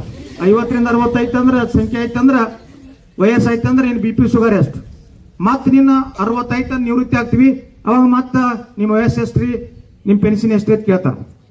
ಅದಕ್ಕೆ ಬದುಕಿನಲ್ಲಿ ಒಂದು ಸೂತ್ರ ಬರ್ತದೆ, ಏನಂತಂದ್ರೆ 10ಕ್ಕೆ ಹಕ್ಕಿ, 20ಕ್ಕೆ ನಕ್ಕಿ, 30ಕ್ಕೆ ಮುರುಕ, 40ಕ್ಕೆ ನಾಚಿಕಿ, 50ಕ್ಕೆ ಕರುವ, 60ಕ್ಕೆ ಕರು ಮರುವ, 70ಕ್ಕೆ ಕಾಗಿ, 80ಕ್ಕೆ ಗೂಗಿ, 90ಕ್ಕೆ ಬಾಗಿ, 100ಕ್ಕೆ ಹೋಗಿ. ಜೀವನನೇ ಇಷ್ಟೇ ನೋಡ್ರಿ. 10ಕ್ಕೆ ಹಕ್ಕಿ ಹಂಗೆ ಹಾರಾಡ್ತೀರಿ. ನಿಮ್ಗೆ ಸಣ್ಣವರು ಪ್ರೈಮರಿ ವಿದ್ಯಾರ್ಥಿಗಳು ಇದ್ರು ನೋಡಿ, ಬರೀ ಅವ್ರು ಏನು ಚಿಂತಿಲ್ಲ, ಅವ್ರಿಗೆ ಒಟ್ಟ ಏನು ಚಿಂತಿಲ್ಲ, ಬರೀ ಆಟ ಆಡೋದು, ಹರಿಯಾಡೋದು, ನಗೋದಿಟ್ಟೆ. ಆಮೇಲೆ 20ಕ್ಕೆ ನಕ್ಕಿ ನೋಡ್ರಿ, ನೀವು ಮನ್ಯಾಗ ಬೈದ್ರು ನಗ್ತೀರಿ, ಶಾಲೆ ಸರ್ಗಳು ಬೈದ್ರು ನಗ್ತೀರಿ, ಒಟ್ಟ ನಿಮ್ಮ ಮನಸ್ಸಿಗೆ ಹತ್ತುದಿಲ್ಲ. 30ಕ್ಕೆ ಮುರುಕ ಅಂದ್ರೆ ವಯಸ್ಸು ಬಂದಿರ್ತದ, ನಾನು ಭಾಳ ಚಂದ ಇದೀನಿ, ನನ್ನ ಸುಂದರ ಯಾರು ಇಲ್ಲ ಅನ್ಕೋತ ಮುರುಕ್ ಮಾಡ್ಕೋತೇ ಕಟ್ತೀವಿ, ಸುನಾ ಪೌಡ್ರ್ ಹಚ್ಕೊಂಡು. ಆಮೇಲೆ 40ಕ್ಕೆ ನಾಚಿಕೆ, ಯಾರೇನ ಮಕ್ಳಿದ್ದವ್ರು ನೌಕರಿ ಹಿಡಿದ್ರು, ಯಾರನ್ನ ಮಕ್ಳಿದ್ರು ಒಳ್ಳೆ ಮದುವೆ ಆಗಿ ಹೋದ್ರು, ಅವ ನಾಚಿಕೆ ಬರ್ತದೆ. ನಾ ಏನ್ ಮಾಡಿದೆ ಇಲ್ಲಿ ಮಟ್ಟ, ಅವರೆಲ್ಲ ಹೋದ್ರು ನನ್ನ ಸಂಗಟಿದ್ದವರು, ನನ್ನ ರೂಮ್ಮೇಂಟ, ನಂದೇ ನೋಡಿ ಬರ್ದಾನ, ನಂದೇ ನೋಡಿ ಪಾಸ್ ಏನಾಯ್ತು, ಅವಾಗ ವಿಚಾರ ಮಾಡ್ತೀವಿ. 50 ಕರುವ ಎಲ್ಲ ಹೋಗ್ಬಿಟ್ಟಿರ್ತದ, ವಯಸ್ಸು ಯಾರ್ದು ಹೋಯ್ತು, ಅವಾಗ ಅರಿವು ಆಗ್ತದ ನಾ ಏನ್ ಮಾಡಿದೆ ಜೀವನದೊಳಗ, ಏನಾರು ಮಾಡ್ಬೇಕಾಗಿತ್ತಲ್ಲ, ವಯಸ್ಸು ಸುಮ್ಮನೆ ಕಳೆದಿಲ್ಲ, ಸರಿಯಾಗಿ ಓದಲಿಲ್ಲ ಅಂತಕ್ಕಂಥ ಅರಿವ. ಮತ್ತಿನ್ನು 60 ಕರು ಮರಿ ಹೊಡಿತ, ಅಲ್ಲಿಂದ ಮಾತು ಹೊಳ್ಳಿ ಸಣ್ಣ ಮಕ್ಕಳದಂಗ ಮುಂದೆ 70ಕ್ಕಾಗಿ ನೋಡಿ ಮನ್ಯಾಗ ಗಳಿಸಿಟ್ಟಿದ್ರಂದ್ರೆ ಹಿರಿಯರು ಒದರ್ತಾರ, ಹಿಂಗೆ ಹಾಳು ಮಾಡ್ಬಿಡ್ರಿ, ನಾ ಎಷ್ಟು ಕಷ್ಟಪಟ್ಟು ದುಡ್ದೀನಿ, ಹಾಗೆ ಒದರ್ತಿರ್ತಾರ. ಮನೆಯೆಲ್ಲರೂ ಬೈಲಿಕ್ಕೆ ಚಾಲು ಮಾಡ್ತಾರ, ಏನು ಒದರ್ಕಾಗಿ ಹೆಂಗೆ ಸುಮ್ ಕುಂದ್ರ ಅಂತೇಳಿ. ಅವಾಗ ಕಣ್ಣು ಬಿಡ್ಕೊಂಡು ಕುಂದ್ರ ಸುಮ್ ಹೋಗಿ ಹಂಗ ಏನ್ ಮಾಡ್ತೀರಿ ಮಾಡಿ ಸುಮ್ ಕಣ್ಣು ಬಿಟ್ಕೊಂಡು ಕುಂದ್ರು. ಈಗ 90ಕ್ಕ ಮ್ಯಾಗಿಂದ ಒಳ್ಳೆ ಏನಿಲ್ಲ ತೆಳಗ್ ಹಾಕೋತ ಭೂಮಿ ಕಡೆ ನೋಡೋದು ಯಾವಾಗ ಐತಪ್ಪ ನನಗ ಅದು ತಿಳ್ಕೊಂಡು. ಆಮೇಲೆ 100ಕ್ಕೆ ಒಂದು ಮನುಷ್ಯನ ಆಯುಷ 100 ಇರ್ತದ. ಅದಕ್ಕೆ ಏನಪ್ಪಾ ಅಂತಂದ್ರ ಇಷ್ಟೆಲ್ಲ ನಮ್ಮ ಜೀವನ ಸೂತ್ರದೊಳಗ ವಿದ್ಯಾರ್ಥಿಗಳು ಪಾಲಿಸ್ಬೇಕು. ಇವತ್ತಿನ ಈ ಸಂಸ್ಥೆ ಒಳಗ ನೀವೆಲ್ಲರೂ ಬಹಳ ಪುಣ್ಯವಂತರು. ಒಬ್ಬ ಅನುಭವಿ ಮತ್ತು ಪ್ರಾಧ್ಯಾಪಕರಾಗಿ ಗುಲ್ಬರ್ಗದಲ್ಲಿ ಸೇವೆ ಸಲ್ಲಿಸಿ ಆ ಅನುಭವದಲ್ಲಿ ಅಮೃತ ಅಂತ ಹೇಳ್ತಾರ, ಅಂತ ಅನುಭವವನ್ನ ತಮ್ಮಲ್ಲಿ ತುಂಬಿಕೊಂಡು ಇಂಥ ಒಂದು ಸಂಸ್ಥೆಯನ್ನು ಕಟ್ಟಿ ಉತ್ತಮ ಶಿಕ್ಷಕ ಮತ್ತು ಉಪನ್ಯಾಸಕರ ಒಂದು ತಂಡವನ್ನು ಕಟ್ಟಿಕೊಂಡು ಮನೆ MB ಬ್ರದರ್ಸ್ ಈ ಸಂಸ್ಥೆಯನ್ನು ಬೆಳೆಸ್ತಾ ಇದ್ದಾರೆ. ಇದು ಹಾಗೆ ಉತ್ತರವಾಗಿ ಬೆಳೀಲಿ. ತಾವೆಲ್ಲ ವಿದ್ಯಾರ್ಥಿಗಳು ನಿಮ್ಮ ಇನ್ನೊಂದು ವಿಶೇಷವಾಗಿ ಕೊನೆಯದಾಗಿ ಹೇಳ್ಬೇಕಂದ್ರೆ ನಿಮ್ಮ ತಂದೆ ತಾಯಿ ಬಗ್ಗೆ ಗೌರವ ಇರಲಿ, ನಿಮ್ಮ ಹವ್ಯಾಸ ಒಳ್ಳೆಯದಿರಲಿ, ಸಂಘ ಉತ್ತಮವಾಗಿರಲಿ, ಗುರುಗಳಲ್ಲಿ ಭಕ್ತಿ ಇರಲಿ. ಆಮೇಲೆ ನಿಮ್ಮ ತಂದೆ ತಾಯಿಗಳ ಬಗ್ಗೆ ಗೌರವ ಇರಲಿ. ಯಾಕಂತಂದ್ರೆ ನೋಡಿ, ತಂದೆ ತಾಯಿಗಳು ಕೂಲಿ ನಾಲಿ ಮಾಡಿ ನಾ ಕೂಲಿ ಮಾಡಿದ್ರು ಚಿಂತೆ ಇಲ್ಲ, ನನ್ನ ಮಗ ಕುದುರೆ ಮೇಲೆ ಮೆರಿಲಿ ಅಂತಕ್ಕಂಥ ವಿಚಾರ ಇಟ್ಕೊಳ್ಳೋರು ಯಾರಪ್ಪ ಅಂದ್ರೆ ತಂದೆ ತಾಯಿಗಳು. ಅಂತ ತಂದೆಗಳು ಯಾರ್ಯಾರೋ ಹೀರೋ ಮಾಡ್ಕೋತೀರಿ ನೀವು, ದರ್ಶನ್ ನೀರು, ಸುದೀಪ್ ನೀರು ತಿಳ್ಕೊಂಡು ಏನೋ ಕೂಗಲ್ ಕಟ್ಟೋಡ್ಸ್ಕೋತೀರಿ, ಅವ್ರ ಮೇಲೆ ಎದಿ ಮೇಲೆ ಹಚ್ಚ ಹಾಕೋತೀರಿ, ಅವ್ರು ನಿಮ್ಗೆ ಬೇಡದ್ರೆ ಏನು ಕೊಡಂಗಿಲ್ಲ. ಆದ್ರೆ ನಿಮ್ ನಿಜವಾದ ಹೀರೋಗಳು ಯಾರಂತಂದ್ರೆ ನಿಮ್ ತಂದೆ ತಾಯಿಗಳು. ನೀವೇನ್ ಬೇಕಾಗಿದ್ದೆಲ್ಲ ತಂದು ಕೊಡೋರು ತಂದೆ ತಾಯಿಗಳು. ಹಾಗಾಗಿ ನಿಮ್ಮೆಲ್ಲ ಲಕ್ಷಗಟ್ಟಲೆ ಫೀ ಕೊಟ್ಟು ಕಾಲೇಜ್ ಕಲಿಸಿರೋ ತಂದೆ ತಾಯಿಗಳು. ನಿಮ್ಗೆ ಏನಾದ್ರೂ ಬೇಕಾಗಿದ್ದನ್ನ ತಂದು ಕೊಡೋರು ಯಾವ ದೇವರು ತಂದು ಕೊಡಂಗಿಲ್ಲ, ಮತ್ತವ್ರು ಯಾರು ತಂದು ಕೊಡಲ್ಲ. ಆದ್ರೆ ನಿಮ್ಮ ತಂದೆ ತಾಯಿಗಳೇ ನಿಮ್ಗ ಬೇಕಾದ ತಂದು ಕೊಡೋರು. ಈ ಭೂಮಿ ಮೇಲೆ ಇರತಕ್ಕ ತಂದೆ ತಾಯಿಗಳನ್ನ ಗೌರವದಿಂದ ಕಾಣ್ರಿ, ನಿಮ್ಮ ಕಲಿಸಿದ ಶಿಕ್ಷಕರನ್ನ ಗೌರವದಿಂದ ಕಾಣ್ರಿ. ಶಿಕ್ಷಕರ ಎದುರಿಗೆ ಬಂದಾಗ ಅವ್ರಿಗೆ ಗೌರವಿಸ್ರಿ. ಶಿಕ್ಷಕರ ಮಾರ್ಗದರ್ಶನದೊಳಗೆ ನೀವು ಮುಂದೆ ಓದಿದ್ರೆ ಆದ್ರೆ ನಿಮ್ಗೆ ಒಳ್ಳೆ ಹಾದಿ ಸಿಗ್ತದ. ಒಬ್ಬ ಮಾರ್ಗದರ್ಶಕರು ಮನುಷ್ಯರಿಗೆ ಅವಶ್ಯಕತೆ ಅದ. ಹಾಗಾಗಿ ಈ ಶಾಲೆಯ ಗುರುಗಳನ್ನ, ಈ ಶಾಲೆಯ ಅಧ್ಯಕ್ಷರನ್ನ ಹಾಗೂ ಪ್ರಾಂಶುಪಾಲರನ್ನ ಎಲ್ಲರೂ ಭಕ್ತಿಯಿಂದ ಗೌರವಿಸಿ ಮುಂದಿನ ತಮ್ಮ ಜೀವನವನ್ನು ಉಜ್ವಲ ಆಗಲಿ. 7ನೇ ತರಗತಿ ಮತ್ತು 10ನೇ ತರಗತಿ 12ನೇ ತರಗತಿ ವಿದ್ಯಾರ್ಥಿಗಳು ನಮ್ಮ ತಾಲೂಕಿನಲ್ಲಿ ತಾವೆಲ್ಲರೂ ಉತ್ತಮ ರೀತಿಯಲ್ಲಿ ಪಾಸ್ ಆಗಲಿ. ಬಹುತೇಕ ನಮ್ಮ ತಾಲೂಕಿನಲ್ಲಿ ಗುರುಬಸವ ಶಿಕ್ಷಣ ಸಂಸ್ಥೆ, ಇಲ್ಲಿಯ ಶಿಕ್ಷಕರು, ಇಲ್ಲಿ ಆಡಳಿತಾಧಿಕಾರಿಗಳು, ಇಲ್ಲಿ ಅಧ್ಯಕ್ಷರು ಒಂದು ಉತ್ತಮವಂತ ಮಾದರಿ ಶಾಲೆ ಅಂತಕ್ಕಂಥ ಈ ತಾಲೂಕಿನಲ್ಲಿ ಯಾವ್ದಾದ್ರು ಶಾಲೆ ಇದ್ರೆ ಅದು ಗುರುಬಸವ ಶಿಕ್ಷಣ ಸಂಸ್ಥೆ ಅಂತಕ್ಕಂಥ ಈ ಸಂದರ್ಭದೊಳಗ ಬಹಳಷ್ಟು ಹೆಮ್ಮೆಯಿಂದ ಹೇಳಿ, ನನಗೆ ಇಲ್ಲಿವರೆಗೆ ಈ ಒಂದು ಕಾರ್ಯಕ್ರಮ ಕುರಿತು ಮಾತನಾಡಲಿಕ್ಕೆ ಅವಕಾಶ ಕೊಟ್ಟ ಸಂಸ್ಥೆ ಅಧ್ಯಕ್ಷರಿಗೂ ಮುಖ್ಯೋಪಾಧ್ಯಾಯರಿಗೂ ಎಲ್ಲರಿಗೂ ಒಂದಿಷ್ಟು ಒಂದೆರಡು ಮಾತುಗಳನ್ನು ಮುಗಿಸ್ತೀನಿ. ಪ್ರತಿ ವರ್ಷ ಕೆಲವೊಂದು ಸಂಸ್ಥೆಗಳಲ್ಲಿ ಈ ಕ್ರೀಡಾಕೂಟಗಳು ಸಂಘಟನೆ ಮಾಡ್ತಾರೆ, ಕೆಲವೊಂದು ಸಂಸ್ಥೆಗಳಲ್ಲಿ ಮಾಡಲಿಕ್ಕಿಲ್ಲ. ಅದು ಈ ಕ್ರೀಡಾ ವಾರ್ಷಿಕ ಸ್ನೇಹ ಸಮ್ಮೇಳನದಲ್ಲಿ ಈ ಸಂಸ್ಥೆಯಲ್ಲಿ ಕಲಿತಂಕ ವಿದ್ಯಾರ್ಥಿಗಳು ಕ್ರೀಡೆಯಲ್ಲಿ ಯಾವ ರೀತಿ ತಮ್ಮ ಸ್ಥಾನವನ್ನು ಮೂಡಿಸಬೇಕನ್ನೋ ಒಂದು ಹವ್ಯಾಸದಲ್ಲಿ ಅವರು ತೊಡಗಿಕೊಂಡಿರ್ತಾರೆ. ಅದೊಂದು ಒಂದು ನೆನಪಿನ ಗೋಸ್ಕರ ನಾವು ಇಲ್ಲಿ SSLC 9th PUC ಕಲಿತಕ್ಕಂಥ ನಾವು ವಾರ್ಷಿಕ ಸ್ನೇಹ ಸಮ್ಮೇಳನದಲ್ಲಿ ಭಾಗವಹಿಸಿ ಪ್ರಥಮ ಮತ್ತು ದ್ವಿತೀಯ ಸ್ಥಾನ ಪಡೆದುಕೊಂಡು ಒಂದು ಗುರುತಿನಗೋಸ್ಕರ ಪ್ರಶಸ್ತಿ ಪತ್ರ ಮತ್ತು ಮೆಡಲ್ಗಳನ್ನು ಪಡೆದುಕೊಂಡು ಅದು ಮಕ್ಕಳಿಗೆ ಅನುಕೂಲ ಆಗಿರೋ ಉದ್ದೇಶದಿಂದ ಈ ಕ್ರೀಡೆಗಳನ್ನು ಇಟ್ಟುಕೊಂಡಿರ್ತಾರೆ. ಈ ಕ್ರೀಡೆ ಬಗ್ಗೆ ಹೇಳಬೇಕಾದ್ರೆ ಸುದೀರ್ಘವಾಗಿ ನಮ್ಮ ಹತಡ ಸರ್ ನಾ ಏನು ಮಾತಾಡುವಂಥ ಏನು ಪಾಯಿಂಟ್ಗಳಿಲ್ಲ, ಅವರೆಲ್ಲ ಮಾತಾಡಿ ಮುಗಿಸ್ಬಿಟ್ಟಾರೆ.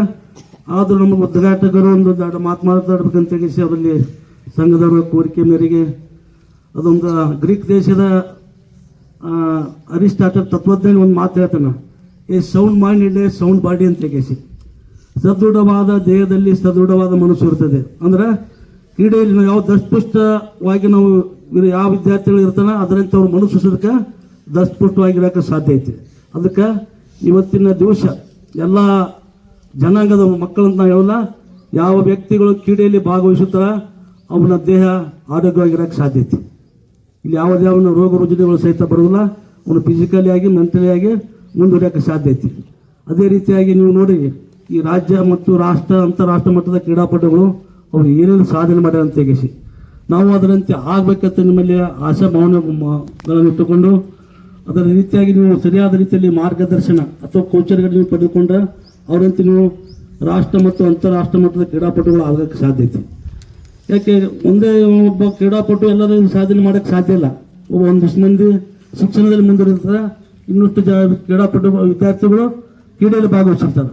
ಆ ಕ್ರೀಡೆಯಲ್ಲಿ ನಾನು ನೋಡೋ ಸಾಕಷ್ಟು ಸಾಕಷ್ಟು ಇವೆಂಟ್ಸ್ಗಳದು ತಮ್ಮ ಯಾವ ಇವೆಂಟ್ಸಲ್ಲಿ ಅವರು ಆಸಕ್ತಿ ಇರ್ತದೆ ಆ ಇವೆಂಟ್ಸಲ್ಲಿ ಹೆಚ್ಚಿನ ಅದರಲ್ಲಿ ಶ್ರಮಪಟ್ಟು ನೀವು ಪ್ರಾಕ್ಟೀಸ್ ಮಾಡಿದ್ರೆ ಮುಂದಿನ ಹಂತಕ್ಕೆ ಹೋಗೋಕ್ಕೆ ಸಾಧ್ಯ ಐತಿ. ಮುಂದಿನ ಹಂತಂದ್ರೆ ರಾಷ್ಟ್ರ ಮತ್ತು ಅಂತಾರಾಷ್ಟ್ರ ಮಾಡಿದ್ದೀವಿ. ಈ ಸಾಕಷ್ಟು ನಮ್ಮೆಲ್ಲ ಧೋನಿ ಆಗಲಿ, ವಿರಾಟ್ ಕೊಹ್ಲಿ ಆಗಲಿ, ಸಚಿನ್ ತೆಂಡೂಲ್ಕರ್ ಆಗಲಿ ಸಾಕಷ್ಟು ಲೇಡೀಸ್ ಮತ್ತು ಬಾಯ್ಸ್ಗಳು ಸಾಧನೆ ಮಾಡ್ಯಾರ. ಅವರ ಸಾಧನೆಗಳನ್ನು ನೋಡಿಕೊಂಡು ನಾವು ರಾಷ್ಟ್ರ ಮತ್ತು ಅಂತಾರಾಷ್ಟ್ರ ಮಟ್ಟದ ಕ್ರೀಡಾಪಟುಗಳು ಆಗಲಿ. ಇಲ್ಲಿ ಶಾಲೆ ಅಷ್ಟೇ ಮೀಸಲಲ್ಲ, ಇಲ್ಲಿ ನೀವು ಸಾಕಷ್ಟು ನಮ್ಮ ಇಲಾಖೆಯಿಂದ ಕ್ರೀಡೆಗಳು ನಡೀತದೆ. ಇಲ್ಲಿ ಕ್ಲಸ್ಟರ್, ವಲಯ, ತಾಲೂಕು, ಜಿಲ್ಲಾ, ಡಿವಿಷನ್ ಮತ್ತು ರಾಷ್ಟ್ರ ಮಟ್ಟದಲ್ಲಿ ಅದರಲ್ಲಿ ಕೆಲವೊಂದು ಮಂದಿಗಳು ಇದು ಕೊಡೆ ಹಂತಕ್ಕೆ ಹೋಗಿ ರಾಷ್ಟ್ರ ಮತ್ತು ಅಂತಾರಾಷ್ಟ್ರ ಮಟ್ಟದಲ್ಲಿ ಸಹಿತ ತಮ್ಮದೇ ಆದ ಚಾಪುಗಳನ್ನು ಮುಗಿಸಿ ಎಲ್ಲರಿಗೂ ಸಾಧ್ಯ ಇಲ್ಲದು.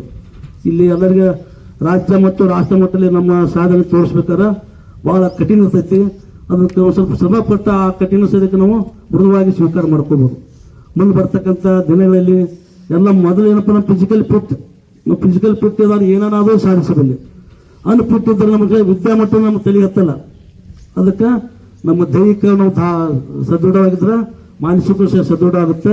ಅದರಿಂದ ಎಲ್ಲರೂ ಒಂದು ನಿಮ್ಮ ಏನು ಗುರಿಗಳನ್ನು ತಗೊಂಡಿರ್ತಿಲ್ಲ, ವಿದ್ಯಾರ್ಥಿಗಳಾಗಲಿ ಕ್ರೀಡೆಯಲ್ಲಾಗಲಿ ಆ ಗುರಿಗಳನ್ನು ನೀವು ತಲುಪುವಂಥ ವ್ಯವಸ್ಥೆ ನೀವು ಮಾಡ್ಕೊರಿ. ಮನುಷ್ಯನಿಗೆ ಮಿಕ್ಕಿದ್ದು ಯಾವುದಿಲ್ಲ. ಈ ಹಂತಕ್ಕೆ ನಾವು ಬರಬೇಕಾದ್ರೆ ಒಬ್ಬ ಶಿಕ್ಷಕ ಬೇಗಾರ ಏನೇನೋ ಬರೋದು ದೊಡ್ಡ ದೊಡ್ಡ ಹುದ್ದೆಯಲ್ಲಿ ಹೋಗ್ಯಾರ, ಅವ್ರು ನಮ್ಮಂತೆ ಶ್ರಮಪಟ್ಟಿಗೆ ಮುಂದೆ ಹೋಗ್ಯಾರ. ಅದಕ್ಕೆ ಎಲ್ಲರೂ ಒಂದೇ ರೀತಿ ಇರಲ್ಲ. ಕೆಲವೊಬ್ಬರು ಶಾಲೆ ಇರ್ತಾರೆ, ಕೆಲವೊಬ್ಬರು ದೊಡ್ಡ ಇರ್ತಾರೆ. ದೊಡ್ಡದಂಥ ವಿದ್ಯಾರ್ಥಿಗಳು ಹೆಚ್ಚಿನ ಇದರಲ್ಲಿ ನೀವು ಅದಕ್ಕೆ ಶ್ರಮಪಟ್ಟು ನೀವು ಓದಿದ್ದಾದರೆ ನೀವು ಮುಂದೆ ಬರೋಕ್ಕೆ ಸಾಧ್ಯ ಐತಿ.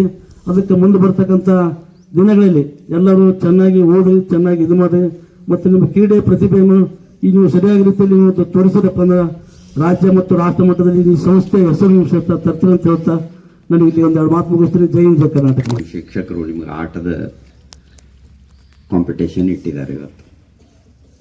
ಈಗಾಗಲೇ ನಮ್ಮ ಮುಖ್ಯ ಅತಿಥಿಗಳು ಇಬ್ಬರು ಯಾವ ವಿಷಯವನ್ನು ಬಿಟ್ಟಿಲ್ಲ, ಎಲ್ಲವನ್ನು ಹೇಳಿಬಿಟ್ಟಿದ್ದಾರೆ ನಿಮಗೆ. ಅದೇನೋ ಒಂದು ಕನ್ನಡದಲ್ಲಿ ಹೇಳ್ತಾರೆ, ಆಡು ಮುಟ್ಟದ ಗಿಡವಿಲ್ಲ ಅಂತ. ಯಾವ ವಿಷಯವನ್ನೂ ಬಿಡಲಿಲ್ಲ, ಎಲ್ಲನೂ ಹೇಳಿದ್ರು. ಚಿಕ್ಕ ಮಕ್ಕಳಿಂದ ವಯಸ್ಸಾಗುವವರೆಗೆ ಏನೇನು ಮಾಡಬೇಕು, ನೀವು ಹೇಗಿರಬೇಕು, ತಂದೆ ತಾಯಿಗಳ ಜೊತೆಗೆ ಹೇಗಿರಬೇಕು, ಶಿಕ್ಷಕರ ಜೊತೆಗೆ ಹೇಗಿರಬೇಕು, ಯಾವ ರೀತಿ ಸಾಧನೆ ಮಾಡಬೇಕು, ಎಲ್ಲವನ್ನೂ ಬಹಳ ಸವಿಸ್ತಾರವಾಗಿ ನಿಮಗೆ ಮನೆ ಮುಟ್ಟುವ ಹಾಗೆ ಹೇಳಿದ್ದಾರೆ. ನಾನು ಏನು ಉಳಿದಿಲ್ಲ. ಇನ್ನೇನು ಒಂದು ಸಮಾರಂಭಕ್ಕೂ ಒಬ್ಬ ಅಧ್ಯಕ್ಷರಿರಬೇಕು, ಒಂದು ಅಧ್ಯಕ್ಷ ಭಾಷಣ ಇರಬೇಕು ಅಂತನ್ನೋ ಸಲುವಾಗಿ ಊಟಕ್ಕೆ ಹೇಗೆ ಉಪ್ಪಿನಕಾಯಿ ಒಂದಿಷ್ಟು ಬೇಕಲ್ಲ, ಅಂದರೆ ಸವಿ ಬರ್ತದೆ. ಹಂಗೆ ಅಧ್ಯಕ್ಷರದು ಒಂದು ಚುಟುಕು ಭಾಷಣ ಇರಬೇಕಾಗ್ತದೆ ಅಷ್ಟೇ. ಅತಿಥಿಗಳು ಹೇಳೋದನ್ನ ಚೆನ್ನಾಗಿ ಮನದಟ್ಟು ಮಾಡ್ಕೊಳ್ರಿ. ಆಟ ಆಡೋ ಮುಂದೆ ನಿಷ್ಠೆಯಿಂದ ಆಟ ಆಡ್ರಿ. ಗೆಲುವಷ್ಟೇ ಮುಖ್ಯ ಅಲ್ಲ ಆಟದಲ್ಲಿ. ಒಬ್ರು ಸೋತ್ರೆ ಮತ್ತೊಬ್ರು ಗೆಲ್ತಾ ಇದ್ದಾರೆ, ಹೌದಿಲ್ಲ? ಗೆದ್ದವರಿಗೆ ಎಷ್ಟು ಪ್ರಾಮುಖ್ಯತೆ ಇರ್ತದೆ ಆ ಸೋತವ ಗೆದ್ದವನಿಗೆ ಗೆಲ್ಲಿಸಿರ್ತಾನೆ, ಅವನಿಗೂ ಅಷ್ಟೇ ಪ್ರಾಮುಖ್ಯತೆ ಇರ್ತದೆ. ಅವ ಸೋತವ ಮತ್ತೊಬ್ಬರಿಗೆ ಗೆಲ್ಲಿಸಿರ್ತಾನೆ, ಅವನು ಅಷ್ಟೇ ಮುಖ್ಯ. ಅದಕ್ಕೆ ನಾವು ಸೋತೇವಂತ ನೀವು ವ್ಯಥೆ ಪಡೋ ಕಾರಣ ಇಲ್ಲ. ನೀವು ಸೋತೋದ್ರಿಂದಲೇ ಮತ್ತೊಬ್ಬ ಗೆದ್ದ, ಅದಕ್ಕೆ ಹೆಮ್ಮೆ ಪಡ್ಬೇಕು ನೀವು. ನಾನು ಸೋತ್ ಮತ್ತೆ ನನ್ನ ದೋಸ್ತ ಗೆದ್ದಿಸ್ದೆ ಅಂತ. ಗೆದ್ದವರು ಬೇರೆ ಇರಲ್ಲ, ನಿಮ್ಮ ಅಣ್ಣತಂದ್ರು ನಿಮ್ಮ ಅಕ್ಕಂಗೇರಿ ಅದಾರೆ, ನಿಮ್ಮವರೇ ಗೆದ್ದಿರ್ತಾರೆ. ಅದಕ್ಕೆ ನೀವು ಅದಕ್ಕೆ ಸ್ವಲ್ಪ ಸಹಾಯಕಾರಿಯಾಗಿರ್ತೀರಿ. ಅದಕ್ಕೆ ನೀವು ಅಷ್ಟೇ ಹೆಮ್ಮೆ ಪಡಬೇಕು. ಈ ಕ್ರೀಡಾಕೂಟಗಳಲ್ಲಿ ಕೂಡ ಸೋತವರು ಗೆದ್ದವರು ಇಬ್ರು ಆಟ ಆದ ನಂತರ ಕೈ ಜೋಡಿಸ್ತಾ ಇದ್ದಾರೆ ಒಬ್ಬರಿಗೊಬ್ರು. ಆಟ ಆಡೋ ಮುಂದಷ್ಟೇ ನಾವು ಸ್ಪರ್ಧಿಗಳು. ಈಗ ಮತ್ತೆ ನಾವು ಹೇಗೆ ಇದ್ದಂಗೆ ಅಣ್ಣ ತಮ್ಮಂದಿರು ಅಕ್ಕ ತಂಗಿರ ಹಾಗೇನೆ ಇರಬೇಕು ಅಂತ, ಮತ್ತೆ ಆ ದ್ವೇಷ ಭಾವನೆ ಇರಬಾರ್ದು ಮತ್ತೊಬ್ಬರಲ್ಲಿ ಅಂತ. ಅದಕ್ಕೆ ನೀವೆಲ್ಲ ಚೆನ್ನಾಗಿ ಆಟ ಆಡ್ರಿ. ಈಗಾಗಲೇ ಅತಿಥಿಗಳು ಹೇಳಿದ್ದಾರೆ, ಕನ್ನಡದಲ್ಲಿ ಹೇಳಿದ್ದಾರೆ, ಸದೃಢವಾದ ದೇಹದಲ್ಲಿ ಸದೃಢವಾದಂಥ ಮನಸ್ಸು ಇರ್ತಾ ಇದೆ ಅಂತ. ಅದಕ್ಕೆ ಇಂಗ್ಲಿಷ್ನಲ್ಲಿ ಅದಕ್ಕೆ ಹೇಳ್ತಾ ಇದ್ದಾರೆ, A sound mind in a sound body ಅಂತ. ಅದಕ್ಕೆಲ್ಲರೂ ಒಳ್ಳೆಯ ಆರೋಗ್ಯವನ್ನು ಕಾಪಾಡ್ಕೋಬೇಕು, ಗುರು ಹಿರಿಯರಿಗೆ ಭಕ್ತಿಯಿಂದ ನಡ್ಕೋಬೇಕು, ತಂದೆ ತಾಯಿಗಳ ಬಗ್ಗೆ ಅಷ್ಟೇ ಭಕ್ತಿ ಇರಬೇಕು. ಯಾರಾದರೂ ಹಿರಿಯರಿದ್ರೆ ಅವರಿಗೆ ಗೌರವ ಕೊಡಬೇಕು. ಅವ್ರು ನಮ್ಮವರೇ ಇರಬೇಕಂತ ಏನಿಲ್ಲ, ಯಾರೋ ಹಿರಿಯರಿದ್ರೆ ಅವ್ರಿಗೆ ಗೌರವ ಕೊಡಬೇಕು ಅಂತ. ಈಗ ನಮ್ಮ ದೇಶದಲ್ಲಿ ಕೆಲವೊಂದು ಕಮ್ಯುನಿಟಿ, ಮುಸಲ್ಮಾನ್ ಕಮಿಟಿ ಒಳಗೆ ಮನೆಯೊಳಗೆ ಮಕ್ಕಳಿಗೆ ಹೇಳ್ತಾ ಇದ್ದಾರೆ, ಅವರು ಡಾಕ್ಟರ್ ಏನಾದರೂ ನಿಮಗೆ ಭೇಟಿ ಆದ್ರೆ ಅವ್ರ ಪರಿಚಯ ಇರಲಿ ಅಥವಾ ಇರಲೇ ಇರಲಿ, ನಮಸ್ತೆ ಡಾಕ್ಟರ್ ಸಾಬ್ ಅಂತ ಅನ್ರಿ ಅಂತ. ಯಾಕೆ? ಅವರೊಂದು ಜೀವ ಉಳಿಸ್ತಿರ್ತಾರೆ, ಒಳ್ಳೆ ಕೆಲಸ ಮಾಡ್ತಿರ್ತಾರೆ. ಹಾಗೆ ನಮ್ಮ ಸಿಖ್ ಕಮ್ಯುನಿಟಿಯಲ್ಲಿ ಅವರಲ್ಲಿ ಒಂದು ಒಳ್ಳೆಯ ಸಂಪ್ರದಾಯ ಇದೆ. ನಿನ್ನ ಕಣ್ಣು ಮುಂದೆ ಏನಾದರೂ ಅನ್ಯಾಯ ನಡೀತಿತ್ತಂದ್ರೆ ಅದನ್ನು ಎದುರಿಸ್ಬೇಕು, ನೀನು ಪ್ರತಿಭಟಿಸಬೇಕು ಅಂತ. ಅಂದಾಗ ನೀವು ಪೂರ್ಣ ವ್ಯಕ್ತಿಗಳಾಗಿ ಬೆಳೀಲಿಕ್ಕೆ ಶಕ್ಯ ಇದೆ. ಜೀವನದಲ್ಲಿ ಅಂಜ್ಕೋತ ಕೂಡಬಾರ್ದು, ಕಲಿಯೋ ಮುಂದೆ ನಾಚಬಾರ್ದು, ಊಟ ಮಾಡೋ ಮುಂದೆ ನಾಚಬಾರ್ದು. ತಿಳಿತಲ್ಲ, ಊಟ ಮಾಡೋ ಮುಂದೆ ನಾಚಿದ್ರೆ ಅಂದ್ರೆ ಸರಿಯಾಗಿ ಊಟ ಆಗುದಿಲ್ಲ, ನಿಮಗೆ ಹೊಟ್ಟೆ ತುಂಬ ಊಟ ಮಾಡೋದಿಲ್ಲ. ಕಲಿಯೋ ಮುಂದೆ ನಾಚ್ಕೊಂಡ್ರಿ ಅಂದ್ರೆ ಹೆಂಗೆ ಕೇಳ್ಬೇಕಪ್ಪ, ನನಗೆ ಬೇರೆದವ್ರು ನಕ್ಕಾರು ನಾನು ನೋಡಿ, ನೀವು ವಿದ್ಯಾವಂತರು ಹೆಂಗೆ ಆಗ್ಲಿಕ್ಕೆ ಶಕ್ಯ? ನಿಮ್ಗೆ ತಿಳಿಲ್ಲ, ಶಿಕ್ಷಕರಿಗೆ ಕೇಳಬೇಕು. ಬೈಯವಲ್ರ ಶಿಕ್ಷಕರು ಒಂದೆರಡು ಬೈದ್ರು ಅಡ್ಡಿಲ್ಲ, ನಾನು ತಿಳಿಸ್ರಿ ಸರ್ ಅಂತ ಹೇಳಬೇಕು. ಹಠವಾದಿಗಳಾಗಬೇಕಲ್ಲಿ ಕಲಿಯುವ ಮುಂದೆ.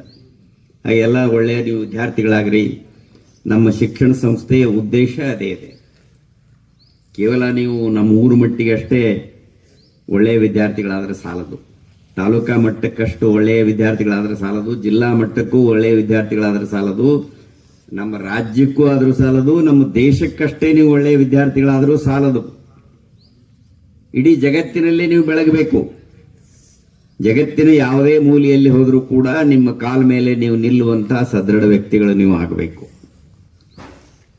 ಅದನ್ನು ನೀವು ಮನಸ್ಸಿನಲ್ಲಿ ಇಟ್ಕೊಂಡು ಒಳ್ಳೆ ರೀತಿ ಶಿಕ್ಷಣ ಕಲೀರಿ, ಒಳ್ಳೆಯ ಆಟಗಾರರಾಗ್ರಿ, ಒಳ್ಳೆಯ ಭಾಷಣಕಾರರಾಗ್ರಿ, ಒಳ್ಳೆಯ ನಟರಾಗ್ರಿ, ಏನಾದರೂ ಒಂದು ಒಳ್ಳೆಯದನ್ನು ಸಾಧಿಸ್ರಿ ಜೀವನದಲ್ಲಿ. ಎಲ್ಲರೂ ಶಿಕ್ಷಕರಾಗ್ಲಿಕ್ಕೆ ಶಕ್ಕಿಲ್ಲ, ಎಲ್ಲರೂ ಸೈನಿಕರಾಗ್ಲಿಕ್ಕೆ ಶಕ್ಕಿಲ್ಲ. ನಿಮಗೆ ಎದರಲ್ಲಿ ಆಸಕ್ತಿ ಇದೆ ಅದರಲ್ಲಿ ನೀವು ಸಾಧನೆ ಮಾಡ್ರಿ, ಒಳ್ಳೆಯವರಾಗಿ ಬೆಳೀರಿ. ಅಂದಾಗ ನಿಮ್ಮ ಮನೆತನಕ್ಕೂ ಒಳ್ಳೆಯ ಹೆಸರು ಬರ್ತದೆ, ನೀವು ಕಲಿತಂತಹ ಶಿಕ್ಷಣ ಸಂಸ್ಥೆಗೂ ಒಂದು ಒಳ್ಳೆಯ ಹೆಸರು ಬರ್ತಾ ಇದೆ. ಇಷ್ಟು ಹೇಳಿ ನನ್ನ ಮಾತುಗಳನ್ನು ಮುಗಿಸ್ತಾ ಇರ್ತಕ್ಕಂಥ ಶ್ರೀಯುತ ಎಚ್ ಕೆ ಮಾಳಬಂಡ್ ಸರ್, ತಾಲೂಕಾ ದೈಹಿಕ ಶಿಕ್ಷಣ ಪರೀಕ್ಷಕರು, ಇವರಿಗೆ ಸಂಸ್ಥೆಯ ಪರವಾಗಿ, ಆಡಳಿತ ಮಂಡಳಿಯ ಪರವಾಗಿ, ಸಿಬ್ಬಂದಿ ವರ್ಗದ ಪರವಾಗಿ ಇವರು ಸಹಿತ ವಂದನೆ ಅಭಿನಂದನೆಗಳನ್ನು ಸಲ್ಲಿಸುತ್ತೇನೆ.